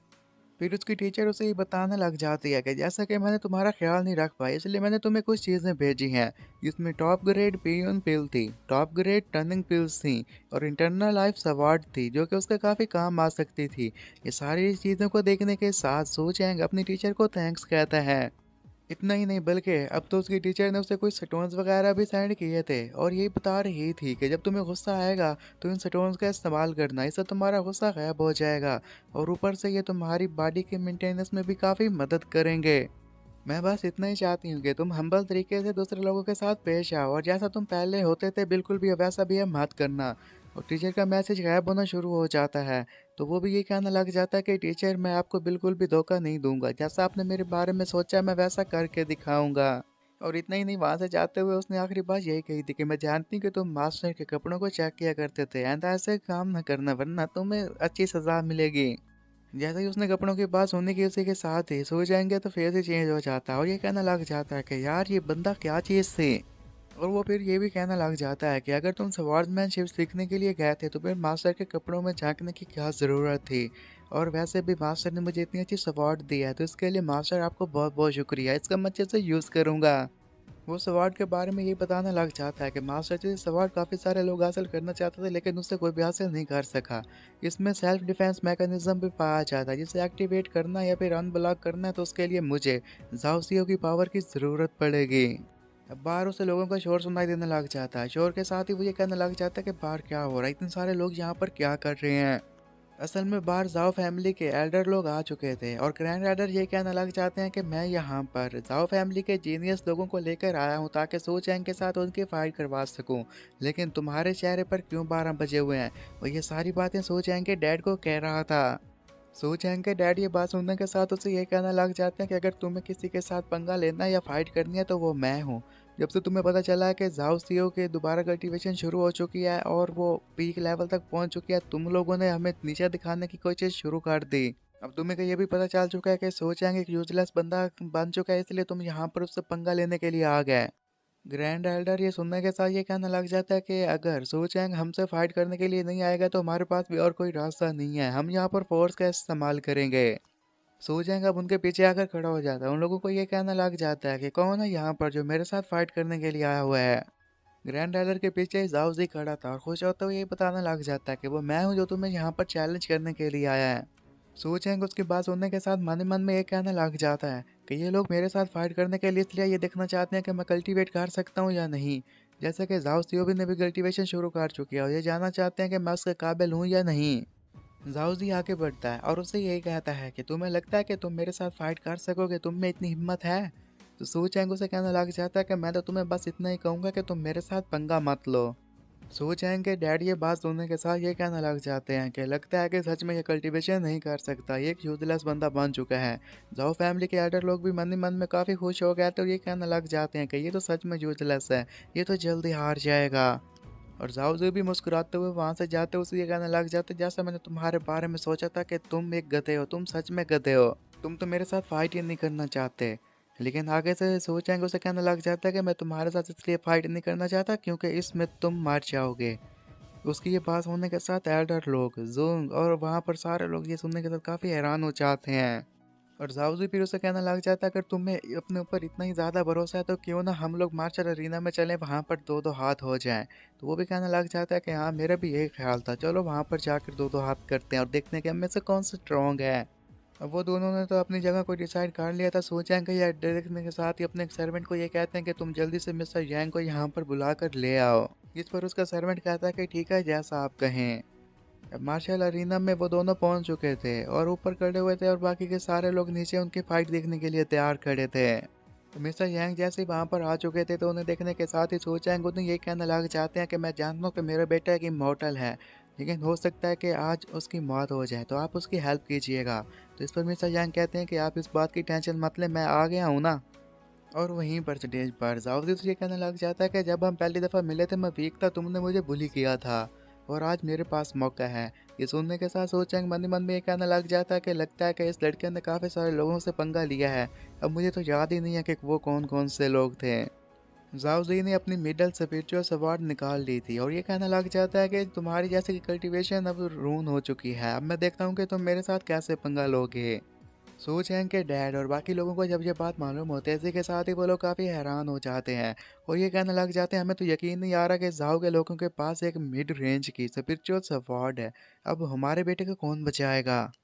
जाओ जी फिर कहने लग जाता है कि कज़न सू चैंग, मैं चाहता हूँ कि तुम मेरे साथ पंगा मत लो, ये मेरी सपोर्ट है, तुम इसका मुकाबला नहीं कर पाओगे। सूचेंग उसे कहने लग जाता कि कज़न जोजी, तुम भी मेरे से बच के रहना, तुमने ये सवार निकाल लिया, मुझ पर अटैक मत करना, अगर अटैक करने की कोशिश की तो फिर तुम नहीं बचोगे। जाओजी मुस्कुराते हुए उसे ये कहने लग जाता है कि तुम्हें तो अपने ऊपर बहुत ज़्यादा भरोसा है, मैं देखता हूँ कि तुम मेरा कैसे मुकाबला कर सकते हो। और वो अपनी सवार के ऊपर सिंकिंग ब्लड सवार तकनीक का इस्तेमाल भी कर रहा था, जिसकी वजह से वो पहले से ज़्यादा पावरफुल बन चुका था और लोग यही कह रहे थे कि अगर वो इस तकनीक का इस्तेमाल करने वाला फिर तो सो चैंग को इससे कोई नहीं बचा सकता, क्योंकि इससे उसकी पावर डबल हो जाएगी। जाओदी उस पर अटैक करने के लिए तैयार हो गया था। जैसे अटैक करने के लिए आगे बढ़ता है तो ये देखने के साथ ही ज़ो चैंग ये कहने लग जाता है कि मैं अगर यहाँ पर इससे हार जाता हूँ या फिर इसे हराता हूँ और वो भी थोड़े मार्जिन से, तो इससे ज़ाओ सीओ को मुझ पर पूरा शक हो जाएगा और जो मेरे पास सवाड है उसे सिर्फ ज़ाओ सीओ ही पुल कर सकती है, मैं नहीं कर सकता। अब मैं क्या करूँ। लेकिन फिर भी उसे कोशिश तो करना थी। अब जैसे ही ज़ाओ उस पर अटैक करने के लिए करीब आता है तभी ही उसके पास जो सवाड थी उस सवाड को आगे काट देता है। अब जाओ की सवार उसके सवार के साथ टकराती है, जिसकी वजह से उसकी सवार टूट जाती है और वहाँ पर इतना ज़्यादा प्रेशर रिलीज हुआ है जिससे बर्दाश्त कर पाना जाओजी के लिए मुश्किल होता है और वो पीछे जाकर गिरता है। वहाँ पर खड़े हुए सारे एडर लोग और बाकी के लोग ये देखकर काफ़ी हैरान हो गए थे। अब उन लोगों पर सोचें को जो शक था कि वो कल्टीवेशन नहीं कर पा रहा, उन्हें लगता है कि वो र्यूमर्स से, ऐसा बिल्कुल भी नहीं था, वो सच में काफ़ी पावरफुल था, उसने सिर्फ अपनी पावर को हाइड किया था। सू चैंग के डैड भी ये देखने के साथ काफ़ी शौक थे और ये कहने लग जाते हैं कि मुझे तो यकीन नहीं आ रहा कि मेरे बेटे ने अपनी पावर्स को इस तरह छुपा कर रखा हुआ था, इवन मुझे भी उस पर शक नहीं हुआ। सू चैंग ने जैसा कि उसे हरा दिया था, फिर वहाँ पर खड़े हुए बाकी जाओ फैमिली के लोगों को ये कहने लग जाता है क्या तुम में से कोई और है जो मेरे साथ आकर फाइट करना चाहेगा। इस पर ग्रैंड एडर ये बताने लग जाते हैं कि नहीं नहीं, हम में से अब ऐसा कोई नहीं है जो कि तुम्हारे साथ फाइट करने के लिए वहाँ पर आएगा। झाओसियो भी वहाँ पर आ जाती है। जैसे वहाँ पर आती है तो ये पूछने लग जाते हैं कि ग्रैंड एल्डर और झाओसी, आप दोनों यहाँ पर क्या कर रहे हैं। ग्रैंड एल्डर तो ये सुनने के साथ ही ये कहने लग जाते हैं कि क्यों ना हम एक जगह पर बैठकर इसके बारे में बात करें, जबकि झाओसी यही बताने लग जाता है कि मैं इसके साथ फाइट करने के लिए आया था और इसने एक ही बार में मुझे हरा दिया। झाओसियो गुस्से में खड़ी हो जाती है और वो अपनी सवार निकालते हुए उन दोनों को ये कहने लग जाता है कि अगर आइंदा किसी ने सू चैंग को नुकसान पहुंचाने की कोशिश की तो फिर मैं खुद अपने हाथों से उसे मार दूंगी। सो चैंग जाओसियो की ये बात सुनने के साथ उसे ये कहने लग जाता है कि तुम्हें इतना ज़्यादा गुस्सा नहीं करना चाहिए, तो सिर्फ मुझसे बात करने के लिए आए थे और ये फाइट भी बस छोटी मोटी फाइट थी, तुम इन्हें कोई नुकसान मत पहुंचाना। और उसके पास जो सवार थी जो कि उसके मास्टर ने उसे दी थी, वो सवार वो जाओसियो की तरफ फेंकते उसे ये कहने लग जाता है कि ये मेरी तरफ से तुम्हारे लिए गिफ्ट है, तुम इसे रख लो। सू फैमिली के लोग ये देखने के साथ ये कहने लग जाते हैं कि जो इसके पास सवार्ड है, ये सवार्ड तो काफ़ी कीमती लग रही है, लेकिन ये सवार्ड झाओ सीओ क्यों दे रहा है। लगता है कि लड़कियों के मामलों में पैसे खर्च करने में ये काफ़ी माहिर है। जबकि झाओ सीओ जैसे ही उस सवार्ड को पकड़ती है उसी के साथ ही मन मन में ये कहने लग जाते हैं कि सवार्ड को देखने के साथ मुझे ऐसा लग रहा है कि ये मेरी बॉडी का ही हिस्सा है, ये मुझे काफ़ी फिट लग रही है। तो उसकी एम्प्रर उसे ये बताने लग जाती है कि ये एक इमॉर्टल ग्रेड की स्पिरिचुअल वेपन है। मुझे नहीं पता कैसे ये कहाँ से मिला है, लेकिन इसका जब भी यूज़ किया जाता है तो अगले का बच पाना काफ़ी मुश्किल होता है। जबकि उसकी बातें सुनने के साथ ही जाओ सीओ भी मन ही मन में ये कहने लग जाते हैं कि इतना कीमती वेपन उसने मुझे दे दिया और खुद यूज़ ही नहीं किया। जाओ सीओ सवार को नहीं रखना चाहती थी, वो सवार वापस देते हुए ये कहने लग जाती है कि ये सवार तुम्हारी है तो तुम ही से रखो। जबकि इस पर सोचेंगे ये कहने लग जाता है कि कोई बात नहीं है, तुम इसे रख सकती हो। और मन ही मन में ये कहने लग जाता है कि ये जो मैं इसके लिए छोटी मोटी सी फेवर कर रहा हूँ, ये आगे जाके मेरे काफ़ी काम आएंगे। सोचेंगे उसे ये बात करने के बाद जैसे ही जाओ फैमिली के बाकी लोगों की तरफ देखता है तो सभी लोग काफ़ी हैरान खड़े हुए थे। उन्हें समझ में नहीं आ रहा था कि यहाँ पर ये सब कुछ क्या चल रहा है। फिर सोचेंगे उन सारे लोगों को ये कहना लग जाता है कि आप सभी लोग यहाँ पर आए, आपसे मिले हुए भी काफ़ी दिन हो चुके हैं और आप यहाँ पर आ ही चुके हैं, तो क्यों न एक जगह पर बैठ कर चाय पी जाए और खूब बातें की जाए। और जाओ फैमिली के लोग जब ये बात सुनते हैं, इसी के साथ ही काफ़ी हैरान हो गए थे और ये कहने लग जाते हैं कि इसने तो कभी भी हमसे इस तरीके से बात नहीं किया। आखिर आज ऐसा क्या होगा कि ये हमसे इस तरीके से बात कर रहा है। ज़रूर इसके पीछे कोई ना कोई मिशन होगा, हमें यहाँ से जान बचाते हुए भागना होगा। और वो लोग अब बहाना बनाने लग जाते हैं कि हमें वापस आना होगा, बाकी लोगों की देखभाल करनी होगी और किसी बीमार बंदे का नाम भी बता देते हैं। इतना सुनने के साथ ही सोचें कहता है अगर ऐसी बात है तो फिर तुम लोग जल्दी से वहाँ चले जाओ, मैं नहीं चाहता कि उसे कोई और ज़्यादा नुकसान हो। जाओ सीओ जब अपने एल्डर्स की ये बातें सुनते हैं, इसी के साथ ही वो सोचें को ये कहने लग जाती है कि तुम लोग इन्हें इग्नोर कर दो, मुझे बिजनेस के बारे में तुमसे थोड़ी बहुत सी बात करनी है, चलो हम वहाँ पर चलते हैं। जाओ फैमिली के लोग जब ये सारी बातें दे अपनी आंखों से देख पा रहे थे, तो इसी के साथ ही वो ये कहने लग जाते हैं कि डुअल कल्टीवेशन के जितने भी हमने र्यूमर सुने थे वो तो बिल्कुल सही निकले। डुअल कल्टीवेशन की वजह से ये इतनी स्ट्रांग बनती जा रही है और लगता है कि हमें इन्हें डिस्टर्ब नहीं करना चाहिए, हमें भी जल्दी से यहाँ से जाना होगा वरना हमारे लिए इसमें नुकसान है। सोच हैं कि डैड ये देखने के साथ ये कहने लग जाते हैं कि यांग लगता है कि अब हमें भी जाना होगा। तो इस पर यांग कहने लग जाता है कि हाँ, लेकिन इसे क्या हो गया, ये तो काफ़ी अलग हो गया। इसने तो उनको चाय के लिए भी कहा लेकिन ऐसा कभी नहीं कहा करता, मुझे तो अपनी आंखों पर यकीन नहीं आ रहा। सो चैंग और जाओसियो जैसे रूम में जाते हैं तो जाओसियो से ये कहने लग जाती है कि तुमने मेरे लिए सवार ढूंढी, तुमने मुझे ला कर दे दी, तुम मेरे ऊपर काफ़ी एहसान करते जा रहे हो, तुम ही बताओ मैं तुम्हारे ये एहसान कैसे चुकाऊं। सो चैंग उसे कहने लग जाता है कि मुझे नहीं लगता कि एहसान चुकाना इतना भी ज़रूरी है। उसकी ये बात सुनने के साथ जाओसियो फिर उसे ये कहने लग जाता है कि मुझे एक बात तो बताओ कि क्या सच में तुम मुझे पसंद करते हो या फिर तुम एक दिखावा कर रहे हो। और यहीं पर यह एपिसोड खत्म हो जाता है। एपिसोड की शुरुआत में हम देखते हैं कि सारे के सारे एल्डर लोग एक जगह पर बैठे हुए थे। वहां पर डिसिपल्स को देखने के साथ यही कहने लग जाते हैं कि इस साल भी हमारे पास कोई भी अच्छा डिसिपल नहीं आया। ये जो कंपटीशन में पार्टिसिपेंट्स हैं ये भी काफ़ी वीक हैं। सू चैंग की तरह कोई भी स्ट्रॉन्ग बंदा नहीं आया। कि वहीं पर बैठा हुआ एक और बंदा यही कहने लग जाता है कि सैग्ड मास्टर अब कब से सू चैंग के पास से जो आपने एम्ब्रियो अवार्ड दी थी वापस लेने वाले हैं। बाकी के एल्डर लोग भी यही कहने लग जाते हैं कि वो काफ़ी कीमती गिफ्ट था, अगर वो पूरे मुल्क को ही बेच दे तो उसकी कीमत अदा नहीं कर सकता, मैं वो अवार्ड उससे लेना होगी।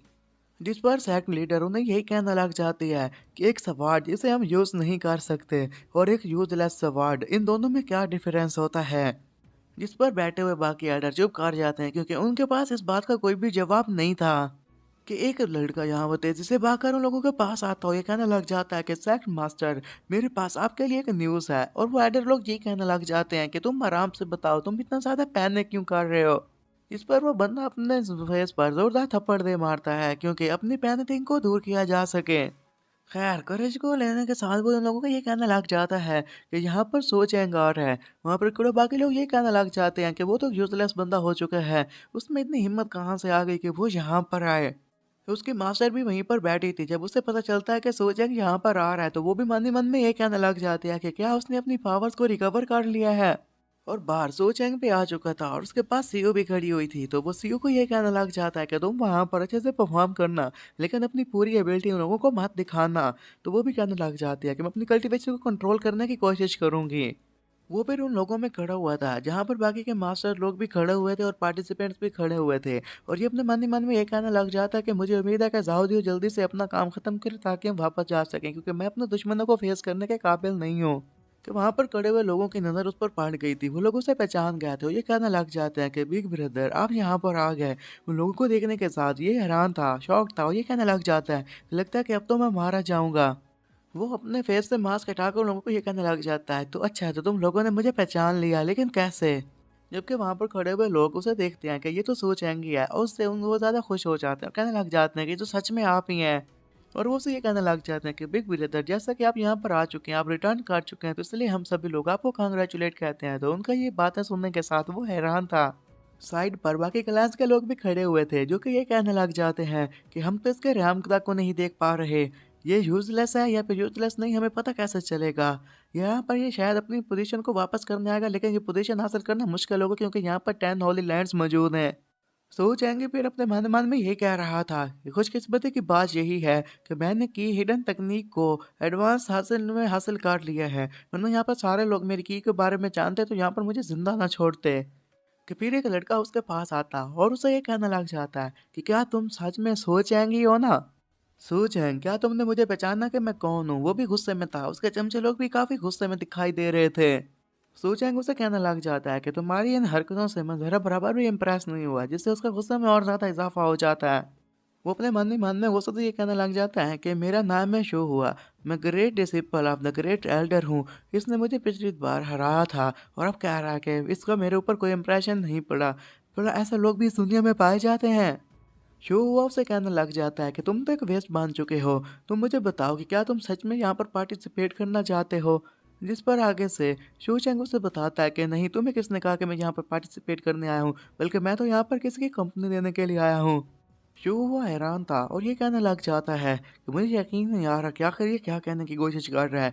ये यहाँ पर भला किसे कंपनी देने के लिए आ सकता है। और बाकी के डिसिपल भी काफ़ी हैरान थे और ये कहने लग जाते हैं कि टेस्ट स्टोन की तरफ ज़रा देखो, क्योंकि वहां पर टेस्टोन के पास कोई और नहीं बल्कि जाओसियो खड़ी हुई थी। उसका लेवल काफी हाई था, तो वो स्टोन काफी ब्राइट कर रहा था और लोग उसे देखकर हैरान हुए हुए थे। इसी तरह अब उसका लेवल इंक्रीज करता जाता है और लोग ये कहने लग जाते हैं कि ये तो सेकंड इननेट टाओ बॉडी तक पहुंच गई है। लेकिन नहीं, देखो, वो तो इननेट टाओ बॉडी तक पहुंच गई है। वो अपनी जगह पर उनकी सेक्रेटरी तो खड़ी हो गई थी कि एडर लोग भी ये कहने लग जाते हैं कि लगता है कि एक और सोचेंगे यहाँ पर पैदा हो गई है। मुझे भी कहने लग जाता है कि इसका रियाम पहले से तो थोड़ा काम में दिखाई दे रहा है, लेकिन हाँ, इसकी जो रोशनी पैदा हो रही है वो काफ़ी तेज़ है। साइकिल लीडर हैरानी से अपनी जगह पर खड़ी थी, बाकी लोग भी हंस रहे तो कहने लग जाते हैं कि लगता है कि होली लैंड में एक और टाउस बॉडी मौजूद है। शू हुआ मन ही मन में कहता है कि क्या यही वो पर्सन है जिसकी सोच अंक बात कर रहा था कि वो उसके साथ आया है। लेकिन ये भला कैसे पॉसिबल हो सकता है, एक ही वक्त में दो ताउस आपस में कैसे मिल सकते हैं। ऐसा तो मुमकिन नहीं हो सकता। और ऊपर से मैं यहाँ का सीनियर ब्रदर भी हूँ। ये जो सिस्टर यहाँ पर खड़ी है, अगर मैं और ये आपस में पैचअप कर लें तो इससे हम दोनों काफ़ी फेमस हो जाएंगे, बल्कि मेरा नाम भी काफ़ी फेमस हो जाएगा। और उसके चेहरे पर एक शैतानी मुस्कुराहट आ जाती है। उसके सामने इंसू चैंग खड़ा था, उसे साइड पर धकेलता हुआ कहने लग जाता है कि ट्रैश, तुम मेरा रास्ता मत रोको, मुझे आगे जाने दो। और मन ही मन में ये कहने लग जाता है कि मुझे जूनियर सिस्टर के साथ पैचअप करने को चेज करना होगा, इससे तो मैं बाद में निपट लूंगा। जबकि वो भी ये कहने लग जाता है क्या मैं यहाँ पर मैजिक का यूज करूँ, इसे सबक सिखाऊं। कि इतने में हम जावतियों को देखते हैं जो कि वहां पर स्टोन के पास खड़ी थी। तभी फुर्ती दिखाते हुए जल्दी से अपने मास्टर के करीब आकर खड़ी हो जाती है। वो काफी गुस्से में दिखाई दे रही थी और वो हुआ को ये कहने लग जाती है कि तुम यहाँ पर सूचंग की तरह बेइज्जती नहीं कर सकते। वो उसने वहां पर फार्मेशन भी बना ली थी। उस फार्मेशन को देखने के साथ ही शोवा काफी हैरान हो गया था। बाकी के एल्डर लोग अपनी सीट पर खड़े हो जाते हैं, सभी के सभी काफी हैरान होते हैं और ये कहने लग जाते हैं हमें यकीन नहीं आ रहा कि ये तो सोचैंग के साथ आई है। फॉर्मेशन की वजह से शो हुआ नीचे की तरफ गिर गया था। फिर वो अपनी जगह पर खड़ा होकर ये कहने लग जाता है कि सो चैंग, तुम एक यूजलेस बंदे हो, तुम एक औरत का यूज कर रहे हो ताकि खुद की प्रोटेक्शन कर सको। जिस पर जाओ ये कहने लग जाते हैं कि तुम्हें किसने कहा कि वो यूजलेस बंदे हैं। एडर लोग ये कहने लग जाते हैं कि ये भला क्या कह रही है। अगर ये जो कुछ भी कह रही है ये ऐसा सच है तो ये सो चैंग आगे जाकर एक इमोर्टल किंग बन जाएगा। और अब उन लोगों को भी ऐसा लग रहा था कि ये तो इम्पॉसिबल सी बात है, तो ये पॉसिबल कैसे हो सकती है।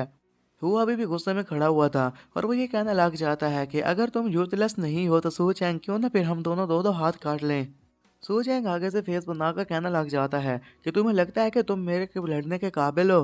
वो तो ये कहने लग जाता है कि पहले तुम जाओ सीओ के साथ मुकाबला करो, अगर तुम इसे हरा दोगे तो फिर मेरे साथ पंगा लेने के लिए आना। इतना सुन नहीं था कि जाओ सीओ भी काफी खुश हो जाती है। जाओ सीओ उससे पूछने लग जाती है कि आप ये जो कह रहे हैं कि सेकंड राउंड में आप उसके साथ लड़ेंगे, तो वो सेकंड राउंड क्या है। इस पर ये बताने लग जाता है कि जो यहाँ पर 3 राउंड पाए जाते हैं उसकी वजह से लैंड रिक्वायरमेंट मिलती है। फर्स्ट राउंड तो क्वालिफिकेशन का है। सेकंड राउंड में उस जगह को चूज करते हैं, वहाँ पर हमें चैलेंज दिए जाते हैं, उन्हें कंप्लीट किया जाता है। जो कंप्लीट करेगा वही जीतेगा, जो नहीं कंप्लीट करेगा वो हार जाएगा। जाओसी उसकी बात सुनते हुए कहती है कि ये जो बंदा आपके साथ ग्रोज रखता है इसकी इंटेंशन बहुत ही गलत है, क्या ना मैं इसे मदद चखाऊं। वो कहने लग जाता है कि वैसे दिखने में तो वो तुम्हें थोड़ा सा वीक दिख रहा होगा, मैं जानता हूँ कि तुम भी काफ़ी स्ट्रॉन्ग मान चुके हो, लेकिन फिर भी तुम उसे एंटरटेनमेंट नहीं कर सकती। तुम ज़रूर उससे अच्छी होगी इमोरल मेथड में, लेकिन स्पिरिचुअल मेथड में वो तुमसे काफ़ी एक्सपीरियंस बंदा है। लाउसी उसकी बात सुनने के बाद खुश हो जाती है और कहती है कि सूचेंग तुम तो मेरी काफ़ी ज़्यादा केयर करते हो। सूचेंग उसे कहने लग जाता है कि ऑफ कोर्स, क्योंकि ये मेरे लिए भी काफ़ी ज़्यादा इंपॉर्टेंट है, तुम जानते हो तो मेरे लिए कितनी इंपॉर्टेंट हो। वहाँ पर बैठे हुए सारे एल्डर की तरफ देखते हुए ये कहने लग जाता है कि मुझे तो तुम्हारी ज़रूरत पड़ेगी, क्योंकि इन सभी लोगों से जो निपटना है, तमाम के तमाम लोग मेरे दुश्मन हैं। फिर वो उन्हीं के पास बैठी हुई सेक्रेटरी की तरफ देखे जा रहा था, जिससे वो काफ़ी ज़्यादा जेलस फील करते हो। कहने लग जाते हैं कि तुम उस औरत की तरफ क्यों देख रहे हो। सूचेंग जाओ को बताने लग जाता है कि वही तुम्हारी फ्यूचर में मास्टर होने वाली है, इसलिए मैं उसकी तरफ देख रहा हूँ। शियाओ जून जैसे ही सूचेंग की तरफ देखती है तो उसकी आंखों में काफ़ी हसरत हुई कहने लग जाती है कि सूचेंग तुम तो सच में वापस आ गए। सूचेंग भी मन ही मन में ये कहने लग जाता है कि जो पार्टी का पहले वाला ऑनर था ना, मुझे नहीं पता कि शियाओ जून के साथ उसने क्या किया, लेकिन मैं इन्हें डिसअपॉइंट नहीं करूंगा। सेकंड राउंड स्टार्ट होने वाला था तो सूचेंग साहब को कहने लग जाता है कि तुम्हें सेकंड राउंड के लिए तैयारी करना होगी और मैं चाहता हूँ कि तुम इसमें बहुत कुछ सीख जाओ। तो वो भी कहती है कि ठीक है। एम्प्रेस ये बात सुनते हैं तो वो भी फेस बनाकर ये कहने लग जाते हैं कि क्या ये हमें लड़ने के लिए कह रहा है। जब वो लड़ने के लिए जा रही थी तो पीछे से ये कहने लग जाता है कि आज मैंने देखा कि ये कितनी ज़्यादा जेलस फील करती है, इस तरह तो ये हर औरत को अपने दुश्मन बना लेगी। मैं चाहता हूँ कि फ्यूचर में ऐसा कुछ भी ना हो। सैक लीडर अब अपनी जगह पर खड़ी थी और ये कहने लग जाती है कि चांग चैंग क्या तुम ठीक हो। चांग चैंग वहाँ का ग्रेट एल्डर था और वो भी ये कहने लग जाता है कि आखिर इस लड़के के साथ क्या हुआ। ग्रेट एल्डर फिर सूचैंग के पास जाकर उसे ये कहने लग जाते हैं कि तुम्हें पता है ना कि यहाँ से जिस किसी को निकाल दिया जाता है फिर उसे नहीं रखा जाता। तुम अपने साथ एक लड़की को लेकर आए, तुम चाहते हो कि तुम ये सेक्ट दोबारा ज्वाइन करो। तो वो कहने लग जाता है कि नहीं, ऐसी कोई बात नहीं है, मुझे कोई इंटरेस्ट नहीं है। मैं तो सिर्फ ये दिखाने के लिए आया हूँ कि तुम्हारे पास जितने भी अप्रेंटिस वगैरह हैं वो सारे के सारे फजूल हैं, बेकार हैं, वेस्ट हैं। ग्रेट एल्डर को काफ़ी गुस्सा आ जाता है और ये कहने लग जाता है कि सोचें क्या तुम क्रेजी हो चुके हो। मैं जानता हूँ कि तुम्हारी जो डिसिपल है वो ज़रूर कुछ स्ट्रॉन्ग होगी, लेकिन अगर हमारे डिसिपल शू की बात करें तो वो भी स्पिरिचुअल मेथड में काफ़ी आगे है। मैं देखता हूँ कि वो इसका कैसे मुकाबला करती है। सूचना के आगे जाकर बैठकर एक जगह पर बैठ जाता है। जैसे ही बैठा था तो ग्रेट एल्डर ये कहने लग जाता है कि मैं भी देखूंगा कि वो लड़की कितने पानी में है और क्या क्या चीज़ें कर सकती है। फिर एक एल्डर सो के पास आता है और जाओसी को ये कहने लग जाता है कि तुम कौन सा सेक्ट ज्वाइन करना चाहोगी। जिस पर वो कहती है कि मैं सुप्रीम सवार सेक्ट को ज्वाइन करना चाहूंगी। कि उसके साथ फाइट करने के लिए वहां पर वो आ जाता है, कहने लग जाता है कि मैं यहाँ पर तुम्हें चैलेंज करने के लिए आया हूँ। जाओसी कहने लग जाता है कि ठीक है, मैं भी तुम्हारा ही वेट कर रही थी। अब बकवास बंद करते हैं और फिर दो दो हाथ करते हैं। उसकी इतनी बात सुनने के साथ ही हुआ ने अपनी सवार निकाली तो कहने लग जाता है कि सोचा कि बस तुम मेरा वेट करो, ये तुम अपने साथ कंपेनियन को लेकर आए ना, ये भी एक ट्रैश ही होगी, इसे मैं जल्दी हरा दूंगा। और वहां पर उसने थ्री दाव सवार तकनीक का इस्तेमाल किया था। इसे देखने के साथ वो कहने लग जाती है कि ये तो रूल्स के खिलाफ है, ये बोला यहाँ पर इसका कैसे यूज कर सकता है। क्योंकि वो उसे ये कहने लग जाता है कि क्या तुम्हें हारने से डर लगता है, इसलिए तुम मेरा मुकाबला नहीं करना चाहते। तो आगे से वो अपनी एम्प्रेस को ये कहने लग गई थी कि लगता है कि ये मुझे मारना चाहता, तो एम्प्रेस कहती है कि हाँ, लग तो ऐसे ही रहा कि ये तुम्हें मारने का इरादा रखता है। और उसकी इम्प्रेस उसे बताने लग जाती है कि धीरे धीरे सवार तकनीक के बारे में मुझे थोड़ा बहुत तो पता है, तो उसके बारे में जो कुछ जानते हो तुम्हें मैं बता दूंगी, लेकिन तुम्हें इसके लूप होल्स को और सोल्यूशंस के बारे में खुद ही डिसाइड करना होगा। जिस पर झावसी कहती है कि ठीक है, आपने मेरी इतनी मदद की, इसके लिए आपका बहुत बहुत शुक्रिया। अब वो थ्री सवार तकनीक के बारे में जितना भी इम्प्रेस के पास नॉलेज था वो सारा का सारा नॉलेज उसके अंदर डाल देती है और उसे अब सारा इसके बारे में पता चल चुका था। जैसे ही वो आगे बढ़कर उसके ऊपर अटैक कर रहा था वो काफी कुछ दिखाई दे रहा था। उसे पता था कि इससे जाओसियो का काम तमाम हो जाएगा, लेकिन उसे नहीं पता था कि जाओसियो के पास इसका नॉलेज आ चुका था और इस नॉलेज का इस्तेमाल करते हुए उसका अटैक को नाकाम करके उसे पीछे की तरफ धकेल देती है। जैसे ही हुआ पीछे हटा था वो ये कहने लग जाता है, मुझे यकीन नहीं आ रहा कि इसने सवार्ड ऑफ जस्टिस डे को कैसे नाकाम कर दिया, क्योंकि एक जीनियस मॉन्क जो कि पीक ऑफ फाउंडेशन बिल्डने का होता है वो भी इसे कैच नहीं कर सकता, लेकिन इसने कैच कर लिया। इम्प्रेस ये कहने लग जाती है कि अगर तुम्हारी बात की जाए, तुम्हारे पास प्योर ब्लड है, तुम्हारे पास एक्सीलेंट टैलेंट है और ऊपर से मेरे पास जो अंडरस्टैंडिंग है वो मैं सही से यूज़ नहीं कर पा रही। मुझे नहीं पता कि सामने वाले को कितना ज़्यादा नुकसान हुआ है। सू चैंग जो कि साइड पर बैठा हुआ था तभी वहां पर जैसे अपनी पावर रिलीज करता है, उसके इर्द गिर्द जितने भी डिसिपल लोग थे ना, कुछ गिरते हैं कुछ वहां से भाग जाते हैं क्योंकि वो प्रेशर को हैंडल नहीं कर पा रहे थे।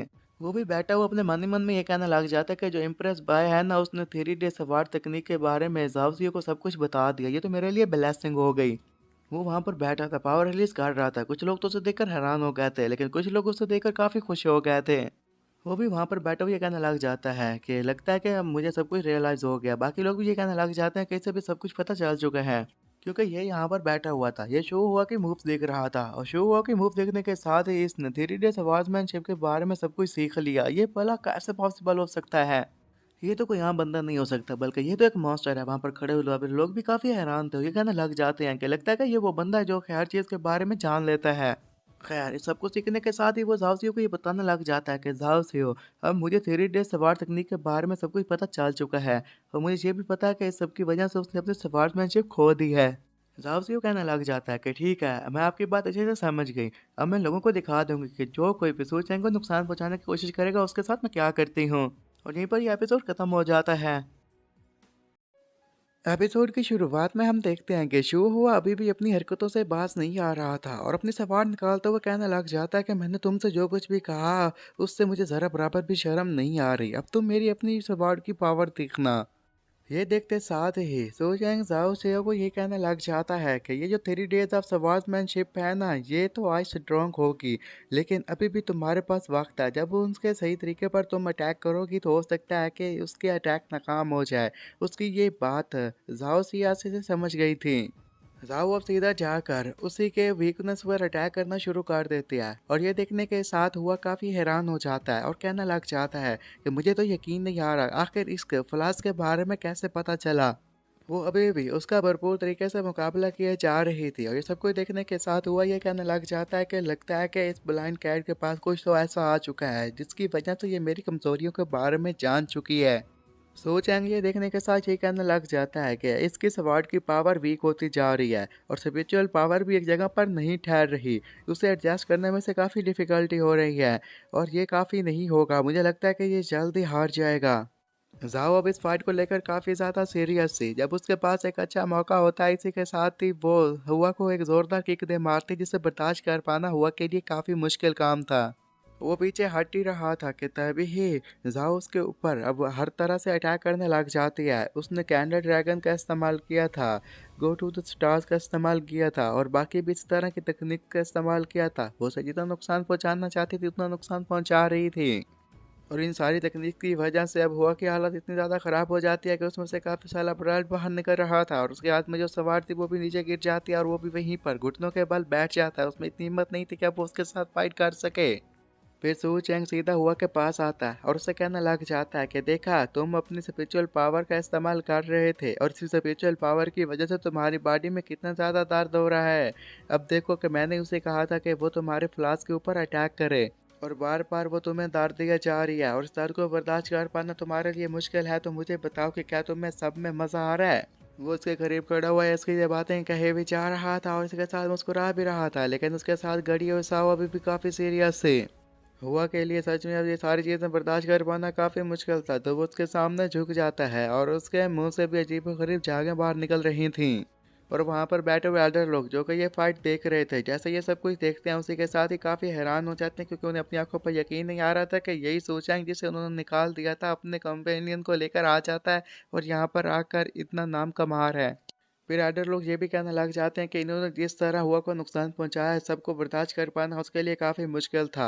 और ये जो यहाँ पर सवार मास्टर मौजूद है ना, लगता है कि ये सारे लॉस के बारे में जानता है और ये इसके पास जो अप्रेंटिस है ये भी फ्यूचर में काफ़ी नाम कमाएगी क्योंकि इस सब की वजह से वो भी खुश था और साहसियों भी काफ़ी खुश थी।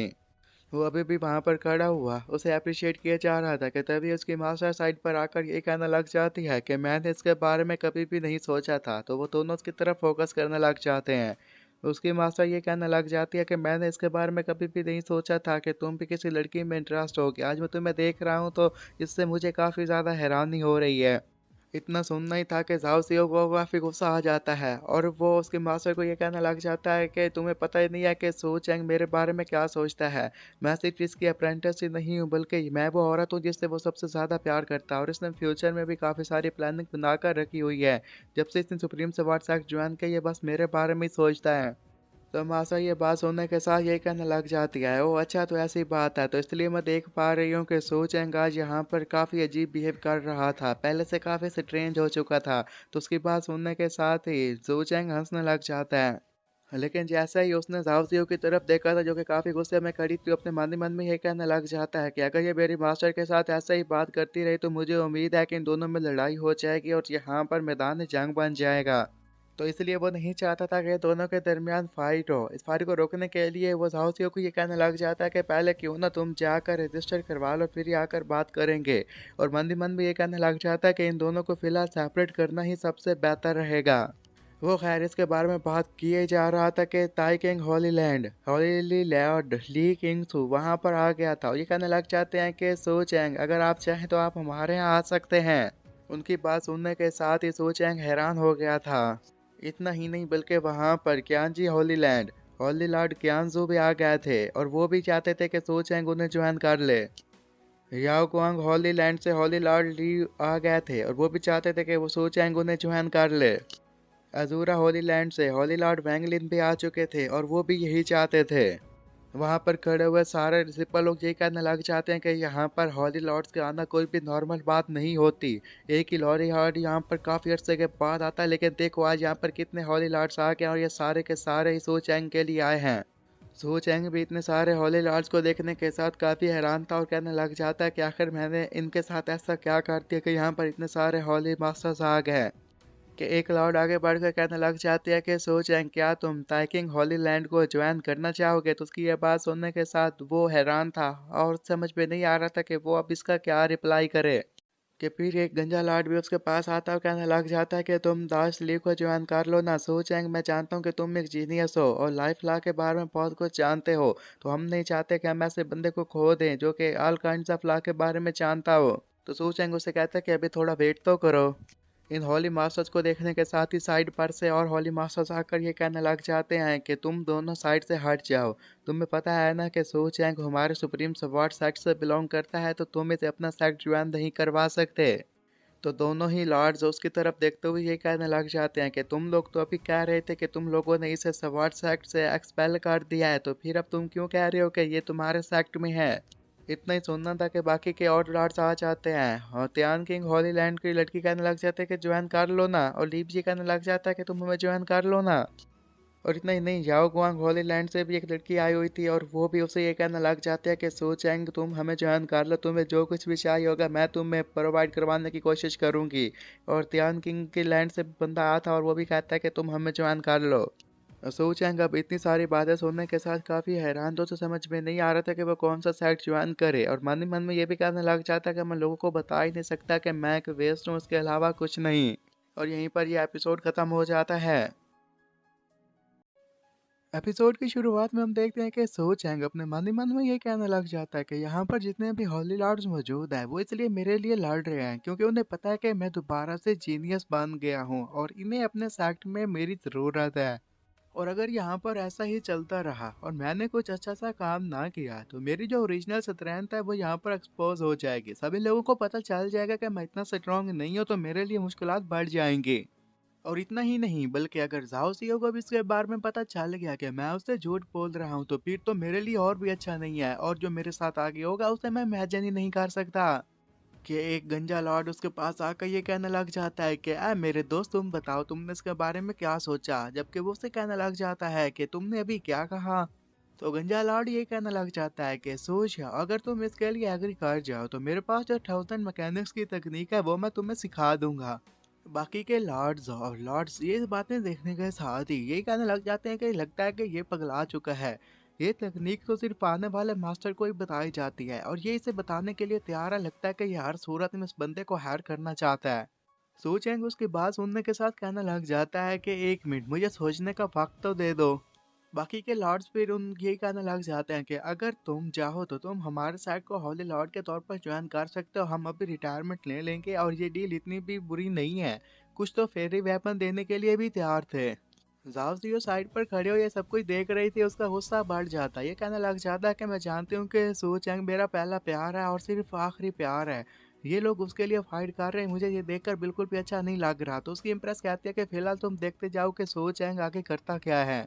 इम्प्रेस उसे ये भी कहने लग जाती है कि हम यहाँ पर सिर्फ इसलिए आए हैं ताकि तुम्हारी ट्रेनिंग अच्छी से की जाए, तुम्हें अच्छे से टीचर ढूंढ कर दे दी जाए। तो वो भी कहती है कि हाँ तुमने ये बात तो सही कही है, सो चैंग मेरे लिए अच्छी सी टीचर ही ढूंढेगा। सारे लॉर्ड्स इस बात को लेकर अभी भी झगड़ रहे थे, तो सू चैंग उन्हें कहता है कि तुम लोग ऐसा क्यों कर रहे हो। तो एक लॉर्ड उसे ये बताना लग जाती है कि हम ये सब कुछ इसलिए कर रहे हैं, हम चाहते हैं कि तुम हमारे सेट को ज्वाइन कर लो, क्या ये तुम्हें अच्छी बात नहीं लगी। सो चैंग उन लॉर्ड को ये कहना लग जाता है कि मैं जानता हूँ कि तुम सभी लोग चाहते हो कि मैं तुम्हारे सेट को ज्वाइन कर लूँ, तुम सभी लोग इसके लिए अच्छी सी कोशिश भी कर रहे हो, लेकिन इसको चॉइस मैं ही करूँगा कि मुझे कहाँ जाना है कहाँ नहीं जाना। तो एक लॉर्ड फिर पूछ ही लेता है कि हाँ तुम ही बता दो कि तुम्हें किस सेट को ज्वाइन करना है, और सभी लोग काफी एक्साइटेड थे, वो जानना चाहते थे कि ये किस सेट में जाना चाहता है। तो सू चैंग उन्हें बता देता है कि मैं सुप्रीम सपोर्ट सेक्ट ज्वाइन करना चाहता हूँ। तो एक लाड़ ये बात सुनने के साथ ही ये कहने लग जाता है कि आखिर ऐसा तुम क्यों चाहते हो, तुम्हें पता है ना कि उन्होंने तुम्हें अपने स्कूल से एक्सपेल कर दिया था, फिर भी तुम उन्हें ही ज्वाइन करना चाहते हो। सो चैंग उन्हें कहने लग जाता है कि नहीं ऐसी बात नहीं है, बल्कि सवार सेक्ट में कुछ ऐसे लोग मौजूद हैं जिनके साथ मैं रहना चाहता हूँ, मैं उनसे जुदा नहीं हो सकता। इम्प्रेस उसकी ये बात सुनने के साथ ये कहने लग जाती है कि लगता है कि सूचेंग जो भी कह रहा है अच्छा ही कह रहा होगा, जबकि ये सब कुछ देखने के साथ ही तो वो फिर भी कहने लग जाती है कि सूचेंग सच में मुझसे प्यार करता है, ये बिल्कुल वैसा का वैसा ही जैसा पहले हुआ करता था।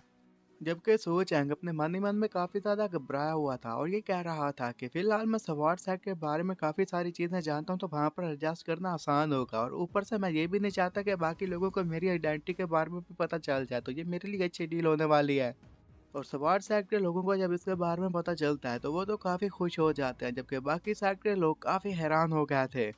और वो उसके पास आकर ये कहने लग जाते हैं कि हमने तुम्हारे साथ जो कुछ भी बुरा भला किया था ना, तुमने उसे बिल्कुल भी इग्नोर कर दिया, और देखो आज तुम दोबारा से स्वाट साइड ज्वाइन करने के लिए तैयार हो गए, हम इसके लिए काफ़ी शर्मिंदा हैं, हम तो अभी काफ़ी ज़्यादा शर्म आ रही है।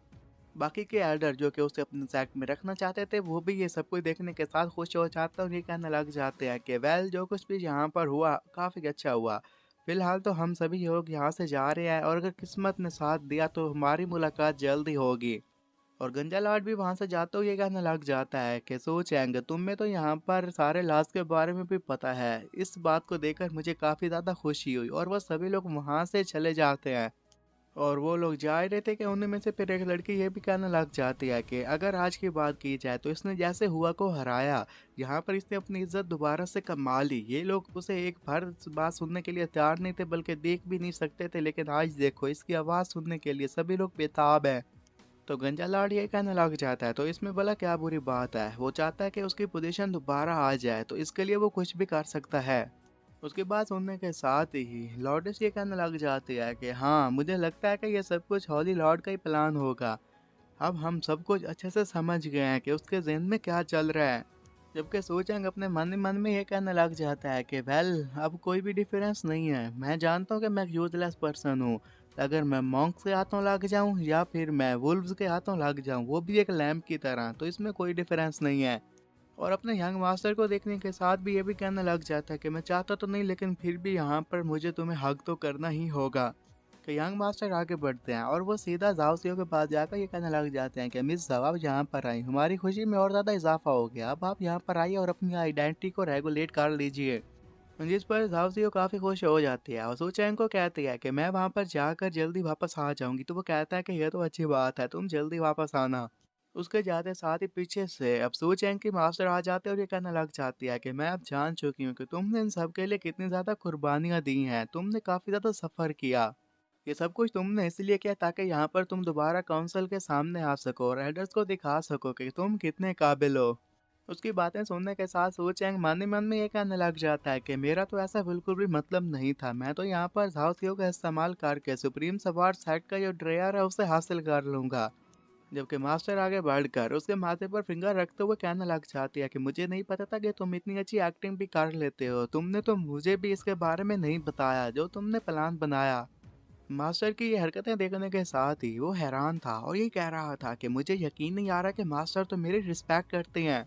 और उसकी मास्टर ये भी कहने लग जाती है कि मैं जानती हूँ कि तुम्हारी इंटेंशन क्या है, वो बिल्कुल अच्छी हैं, तो मुझे एक डिसिपल से और कुछ नहीं चाहिए।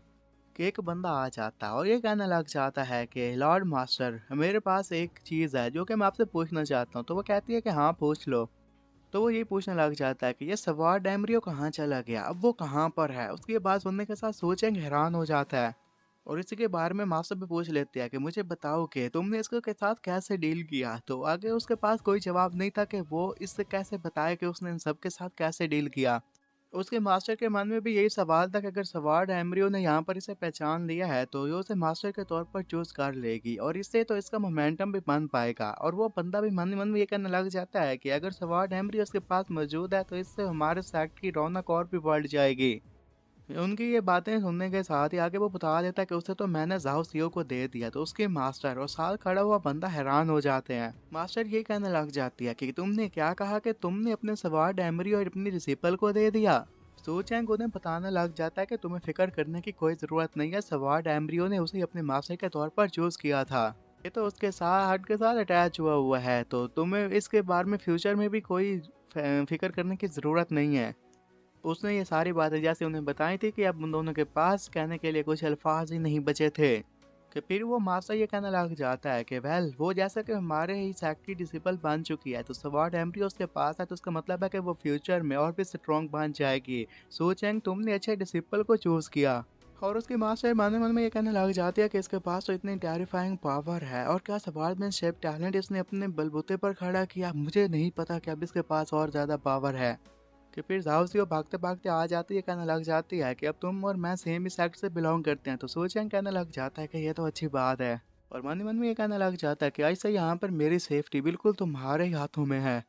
फिर वो ये कहने लग जाता है कि मास्टर अब हमारे जाने का वक्त हुआ चाहता है, तो आप इजाज़त दीजिए। और मन ही मन में ये कहने लग जाता है ज़्यादा देर तक यहाँ पर मैं नहीं रुक सकता, क्योंकि मेरी आइडेंटिटी रिवील हो गई तो यहाँ पर गड़बड़ हो जाएगी।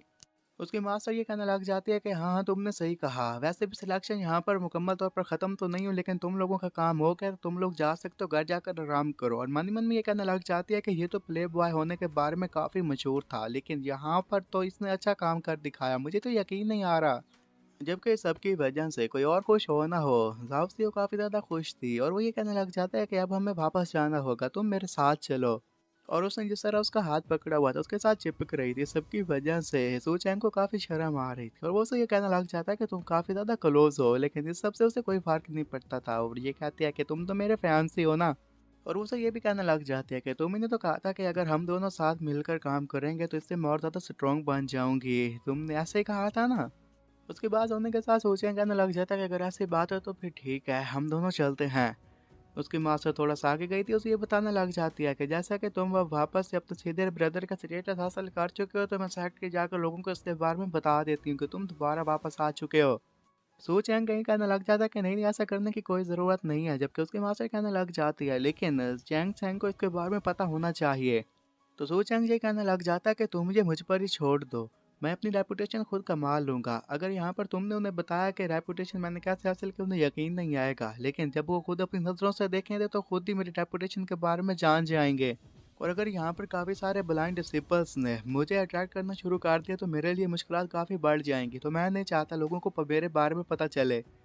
इम्प्रेस ये बात सुनने के साथ ही ये कहने लग जाते हैं जाओ से तुम्हारा इसके बारे में क्या ख्याल है। तो वो ये कहती है कि हाँ मैं तुम्हारी बात समझ गई।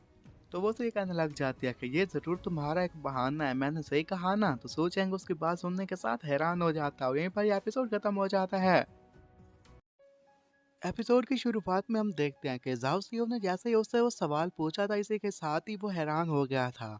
लेकिन बाद में खुद ही जाओ ये कहने लग जाती है कि चैंग चैंग बस मुझे वापस जाना है, जितना पॉसिबल हो सके उतना जल्दी। तो उसकी ये बात सुनने के साथ सू चैंग मन ही मन में ये कहने लग जाता है कि शुक्र है आज तो मैं बच गया। फिर वो झाओसियो को कहता है कि तुम्हें पता है कि इम्पोर्टेंट फिलहाल हमारे लिए क्या है। तो वो कहती है कि हाँ मुझे बताओ कि क्या है।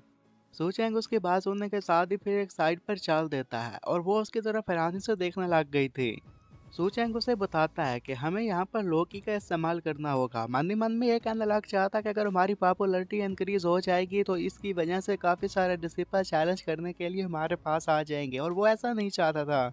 उसकी ये बात सुनने के साथ ही उसकी मास्टर और जाओसियो दोनों हैरान हो जाती हैं और ये कहने लग जाती हैं कि हमें नहीं लगा था कि सू चैंग के पास ऐसी एबिलिटी है जिसकी वजह से वो डिसिपल अवेयरनेस के बारे में अच्छे से जानता है। वो दोनों तो इसके बारे में खड़ी होकर खुश हो रही थी, जबकि वो रो रहा था और मन मन में ये कह रहा था कि फिलहाल तो विलन बनना मेरे लिए काफ़ी मुश्किल होगा, क्योंकि मेरे पास तो इतनी पावर ही नहीं है। सो चैंग की मास्टर जाओसियो के पास आकर ये कहने लग जाती है कि ये जो दाशंग सवार कल्टीवेटर होता है ना, वो 1000 ऑफ माइल्स को कट कर सकता है। उसके पास इतनी पावर होती है, लेकिन वो ज़ाया नहीं करना चाहता। और वैसे भी तो मारने आगे जो जाना है वो रोड काफ़ी मुश्किल होने वाला है। उसकी ये सारी बातें जाओसियो समझ गई थी। और ये देखने के साथ ही वो मन ही मन में ये कहने लग जाता है कि ये फ्यूचर में इम्प्रेस बनने वाली है, वो भी सवार सेक्ट की। और इसने छोटी लड़की पर अपना पूरा फोकस किया। मैं तो उसके बारे में सोचकर ही काफ़ी खुश हो गया। सो चैंग अपनी मास्टर को कहता है कि मास्टर ज़ाओसियो ने अपने जैसे कि पहली बैटल जीत लिया, तो इसे अब रेस्ट करने की भी ज़रूरत है। अगर यहाँ पर करने के लिए कुछ नहीं है तो हमें फाइनल स्टेज की तैयारी करना होगी। वो तो मन में यही कह रहा था कि मुझे जल्द से जल्द वापस जाना होगा, अपने रूम में बैठना होगा, क्योंकि मैं यहाँ पर अपनी कल्टीवेशन को ज़्यादा देर तक नहीं रोक सकता। इन लोगों को मेरी आइडेंटिटी के बारे में पता चल गया तो मेरे लिए मुश्किल हो जाएगी।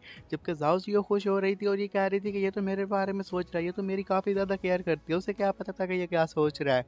मास्टर अपने मन ही मन में ये कहने लग जाते हैं, मुझे यकीन नहीं आ रहा कि ये खुद को यहाँ पर न्यू कमर कह रहा है। और फिर कहती है कि ठीक है, तुम दोनों जाओ और रेस्ट करो, जैसे ही यहाँ पर कोई काम करने वाला लायक होगा तो मैं बंदे को भेज के तुम दोनों को बुलवा लूंगी।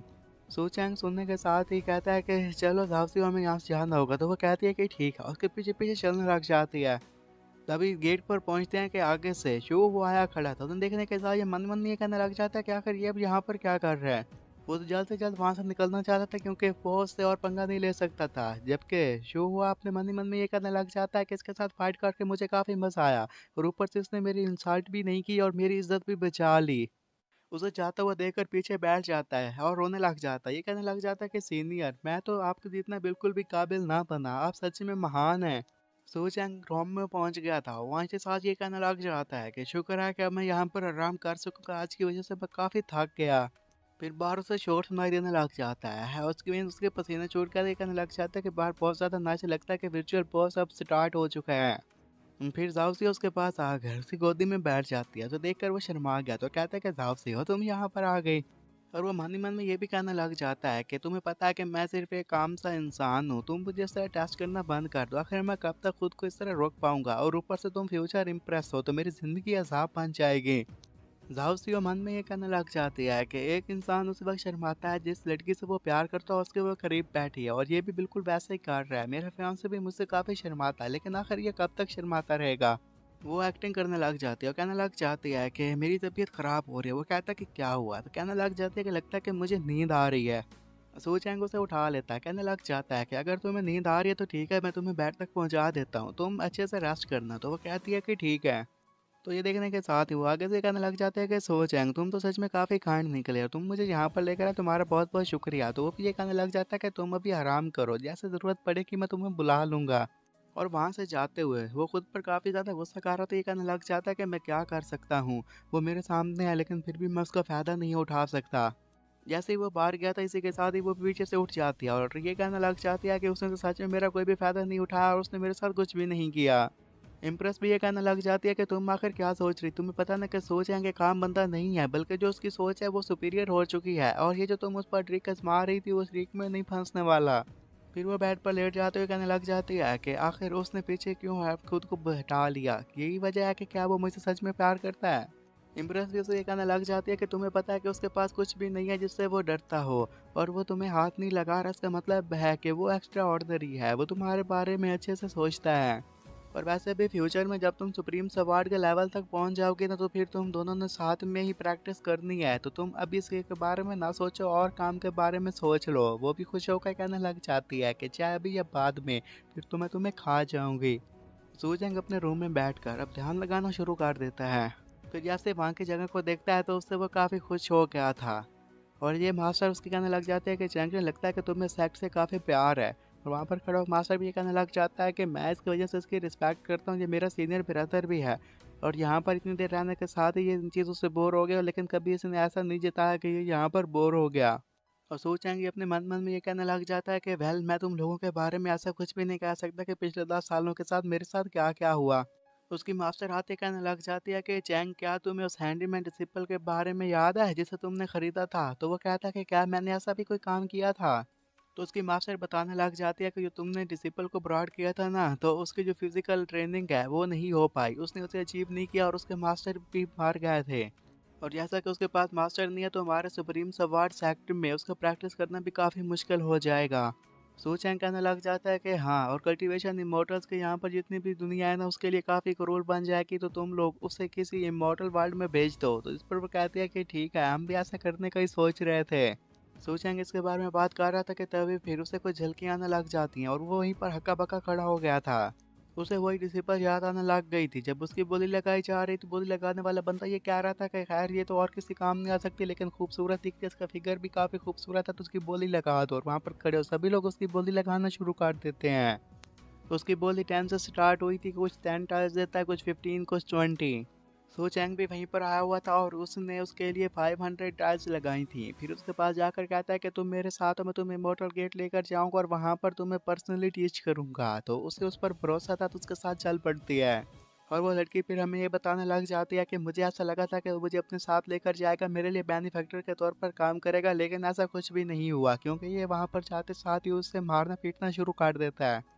और सू चैंग उससे ये कहने लग जाता है कि तुम्हें लगा था कि मैं तुम्हें अपने साथ इसलिए लेकर आऊं कि मुझे तुम्हारी परवाह है, नहीं ऐसा कुछ भी नहीं है, तुम मेरे डिसेबल बनने के लायक भी नहीं हो। मैं नहीं चाहता था कि तुम दूसरे लोगों के पास जाओ, क्योंकि तुम उन्हें पसंद आ गई थी और यही तो मेरा काम है।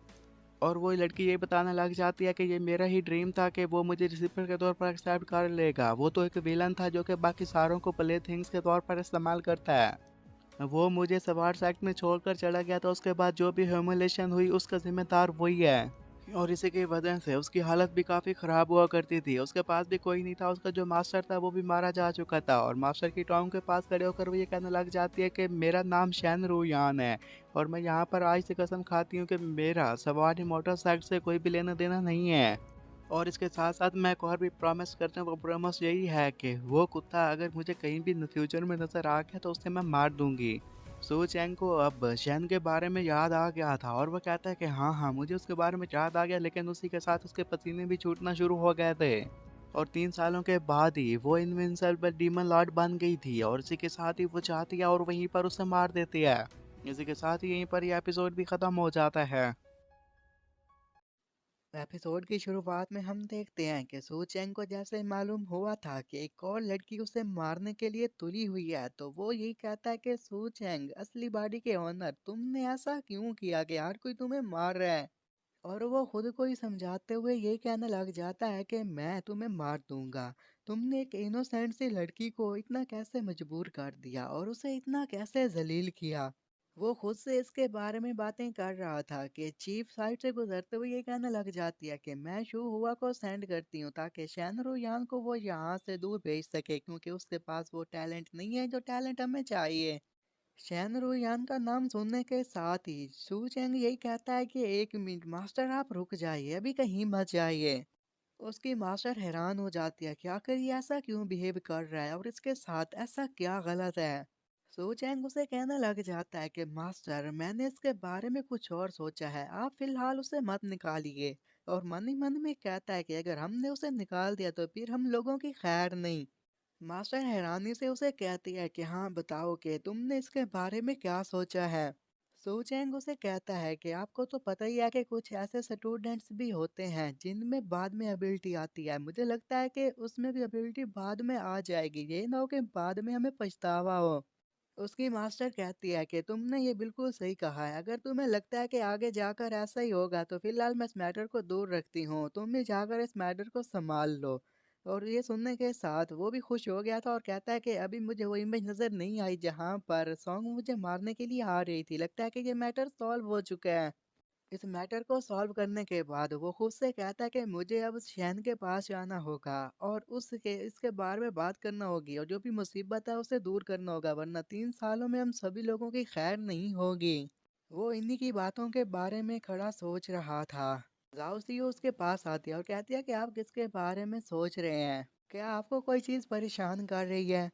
सोचेंगे उसे कहता है कि नहीं ऐसी बात नहीं है, फिलहाल मुझे काम है तो मुझे जाना होगा और यहाँ पर काफ़ी सारे कमरे हैं, तुम उन्हीं में से किसी एक को चूज कर लो और जो भी बाकी के काम रहते हैं उन्हें भी कंप्लीट कर लो।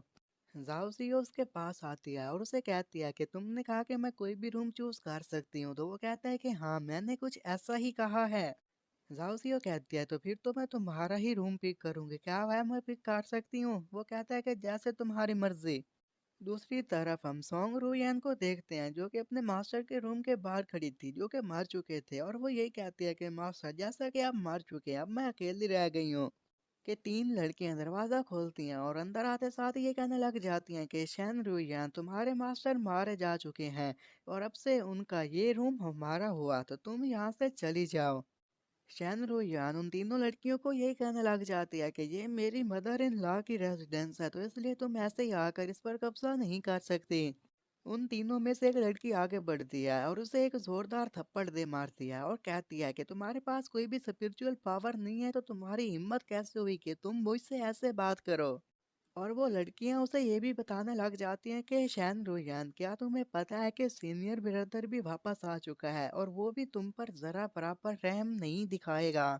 शैन रोयान अपने मन ही मन में यही सोच रही थी कि वो मास्टर जो कि मेरी केयर करते थे अब मारे जा चुके हैं। ये लड़कियां जो कि स्कम बैग हैं मुझे मारने के लिए यहाँ पर आई हैं, यही मर जाती तो अच्छा होता, मेरे मास्टर ही क्यों मर गए। और उन्हीं तीनों लड़कियों में से एक लड़की आगे बढ़ती है और उसे कहने लग जाती है कि अब ऐसा मत सोचना कि सीनियर ब्रदर यहाँ पर आएंगे और तुम्हारी मदद करेंगे, ऐसा कुछ भी नहीं होने वाला, तुम एक ट्रैश हो, वो तुम्हें डिजर्व नहीं करते। शैन रुयान अपने मन ही मन में ये कहने लग जाती है कि उस वक्त मेरी मत ही मारी गई थी कि मैं उस सकम बैग की बातों में आ गई और यहाँ पर आ गई, अब मेरी हालत काफ़ी ख़राब हो चुकी है। और उसने ये भी डिसाइड कर लिया था कि अगर मैं कभी भी स्पिरिचुअल पावर गेन कर पाई और मजबूत बन पाई तो मैं यहाँ पर आऊंगी और सभी लोगों को मार दूंगी। और वही लड़की जिसके सुंदर बाल थे वो उसे छेड़ रही थी, वो ये कह रही थी कि तुम अब काफी एम्बैरेसिंग फील कर रही होगी ना एक कुत्ते की तरह। जबकि उसकी बाकी सिस्टर्स देख लेती हैं कि सीनियर ब्रदर वहां पर आ चुके हैं तो वो हैरान हो जाती हैं। वो इसे इसके बारे में अपनी बहन को भी बताती हैं। जैसे ही वो सिस्टर पीछे देखती है कि सीनियर ब्रदर काफी गुस्से में है तो उन्हें देखने के साथ वो भी काफी हैरान हो गई थी। वो लड़कियां मन ही मन में यही कहने लग जाती हैं कि हमें नहीं लगा था कि यहाँ पर सीनियर ब्रदर वापस आएंगे, और अगर हमने उन्हें गुस्सा दिला दिया तो फिर तो हम चलने के काबिल भी नहीं रहेंगी और ना ही खाने के। तो सीनियर सिस्टर ये कहने लग जाती है कि इसमें मेरी ही गलती है, मैंने इसके साथ गलत किया। अब वो तीनों इसके लिए काफी शर्मिंदा थी, वो नहीं चाहती थी कि सीनियर ब्रदर उनकी पिटाई करें। जो चैंग उन्हें ये कहना लग जाता है कि तुम यहाँ से तो चले जाओ, लेकिन तुमने जो यहाँ पर चैन के साथ किया है उसके बारे में किसी को भी मत बताना। तो वो कहते हैं कि हम इसके बारे में किसी को नहीं बताएंगी। वो तीनों काफी डरी हुई थी। उनको डरा हुआ देखते साथ ये भी कहता है कि इन्हें आखिर क्या हुआ, इतनी क्यों डरी हुई हैं। जैसे ही वो उस घर से बाहर आई थी तो उनकी बड़ी बहन ये कहने लग जाती है कि मुझे यकीन नहीं आ रहा कि यहाँ पर सीनियर ब्रदर उसकी जान बचाने के लिए यहाँ पर आ गया, अब हम क्या करें। उसकी बाकी बहनें कहती हैं कि वो उसे बचाने के लिए यहाँ पर आ गया, हमें नहीं लगा कि वो आएगा, और उसने ये भी कहा है कि हम किसी को ना बताएं कि हमने यहाँ पर क्या काम किया।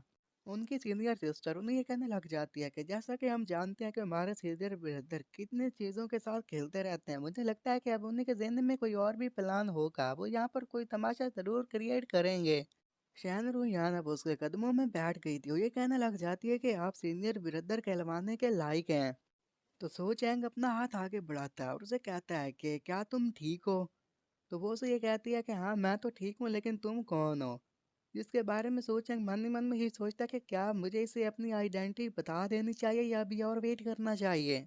शहन रुयान अब काफ़ी खुश हो गई थी और उसे ये कहने लग जाती है कि मुझे यकीन नहीं आ रहा कि आप इतने पावरफुल हैं कि आते साथ ही वो तीनों लड़कियां डर के मारे यहाँ से भाग गईं।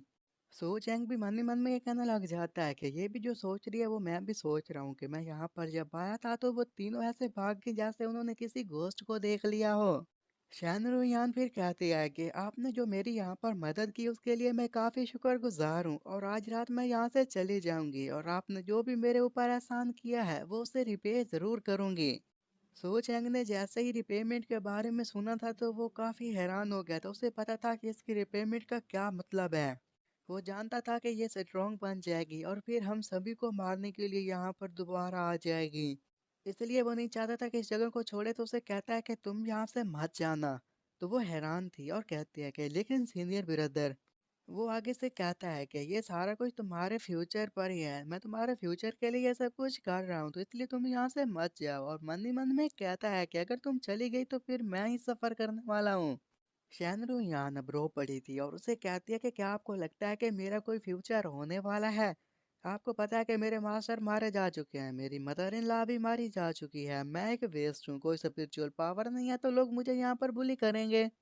सो चैंग उसे हौसला देते हुए कहता है कि अगर मेरी आंखों से देखो तो तुम काफी टैलेंटेड हो, जिस पर वो हैरान होती है और कहती है कि क्या सच में मुझ में कोई टैलेंट पाया जाता है। और फिर उदास हो जाती है और कहती है कि काफी लंबे समय से कोई भी ऐसा बंदा नहीं मिला जो कि कहे कि मुझ में टैलेंट है, इसलिए मैंने भी उम्मीद खो दी है कि मुझ में कोई टैलेंट नहीं है। और वो अपने मन ही मन में ये भी कहने लग जाती है कि सीनियर ब्रदर के पास ज़रूर कोई ऐसी चीज़ होगी जिसकी वजह से वो देख पा रहे हैं कि मेरे अंदर टैलेंट मौजूद है, लेकिन मैं ऐसा शो नहीं कर पाना चाहती। सो चैंग फिर उसके सामने बैठ जाता है और उसे तसल्ली देते हुए ये कहने लग जाता है कि तुम फिक्र ही मत करो, मैं यहाँ पर तुम्हारा दोस्त हूँ ना, तो तुम्हें कोई भी परेशानी नहीं होगी। और वो मन ही मन में ये भी कहने लग जाता है कि इसे नहीं पता कि मैं असल में कौन हूँ, वरना ये यहाँ पर ऐसे बिहेव ना कर रही होती, पहले मुझे स्ट्रॉन्ग बनाना होगा फिर अपनी आइडेंटिटी को रिवील करना होगा। उसकी आंखें काफी खराब हो चुकी थी इसके बारे में। जब सू चेंग पूछता है तो वो बताने लग जाती है कि मेरी मदर इन लॉ भी पास कर चुकी है और ये बीमारी मुझे बचपन से है। सो चैंग उसे एक दवाई देते हुए यही कहने लग जाता है कि तुम इसका इस्तेमाल करो, एक पिल से तो तुम्हारी आंखें नहीं ठीक होंगी, लेकिन तुम इनका ज़्यादा इस्तेमाल करोगी तो ठीक हो जाओगी। उस दवाई को देखते साथ ये कहने लग जाते हैं कि मेरी मदर इन लॉ के बाद आप ही ऐसे बंदे हैं जो कि मेरी इतनी केयर कर रहे हैं। सो जाएगा फिर अपनी जगह पर खड़ा हो गया था और उसे कहने लग जाता है कि आप मुझे सीनियर नहीं बल्कि सीनियर ब्रदर कहकर पुकारें, और मुझे कुछ काम है इसके सिलसिले में, मुझे वापस भी जाना होगा। और मन मन में ये कहने लग जाता है कि अगर मैं वापस ना गया तो मुझे नहीं पता कि जाओ सीओ क्या करेगी। और जैसे ही वहां से जाने लगता है तो पीछे से शैनरुया ने सबके लिए उसे थैंक्स कहती है। वो जैसे ही अब उस रूम से बाहर आया था तो ये कहने लग जाता है कि सो चैंग जो कि एक बुली था, मुझे अब उस इमेज को सुधारना होगा। और फिर वो जैसे ही अपने रूम में पहुंचता है देखता है कि वहां पर तो बेड को सजा गया था, और ये देखकर वो कहता है कि यहाँ पर क्या चल रहा है। कि साइड पर से जाओ आती है, उसका हाथ पकड़ लेती है, ये दिखने के साथ वो हैरान हो जाता है। और उसे बेड के ऊपर लिटा कर ये कहने लग जाती है कि ये हमारा नया रूम है, तुम्हें कैसा लगा। और यहीं पर यह एपिसोड खत्म हो जाता है।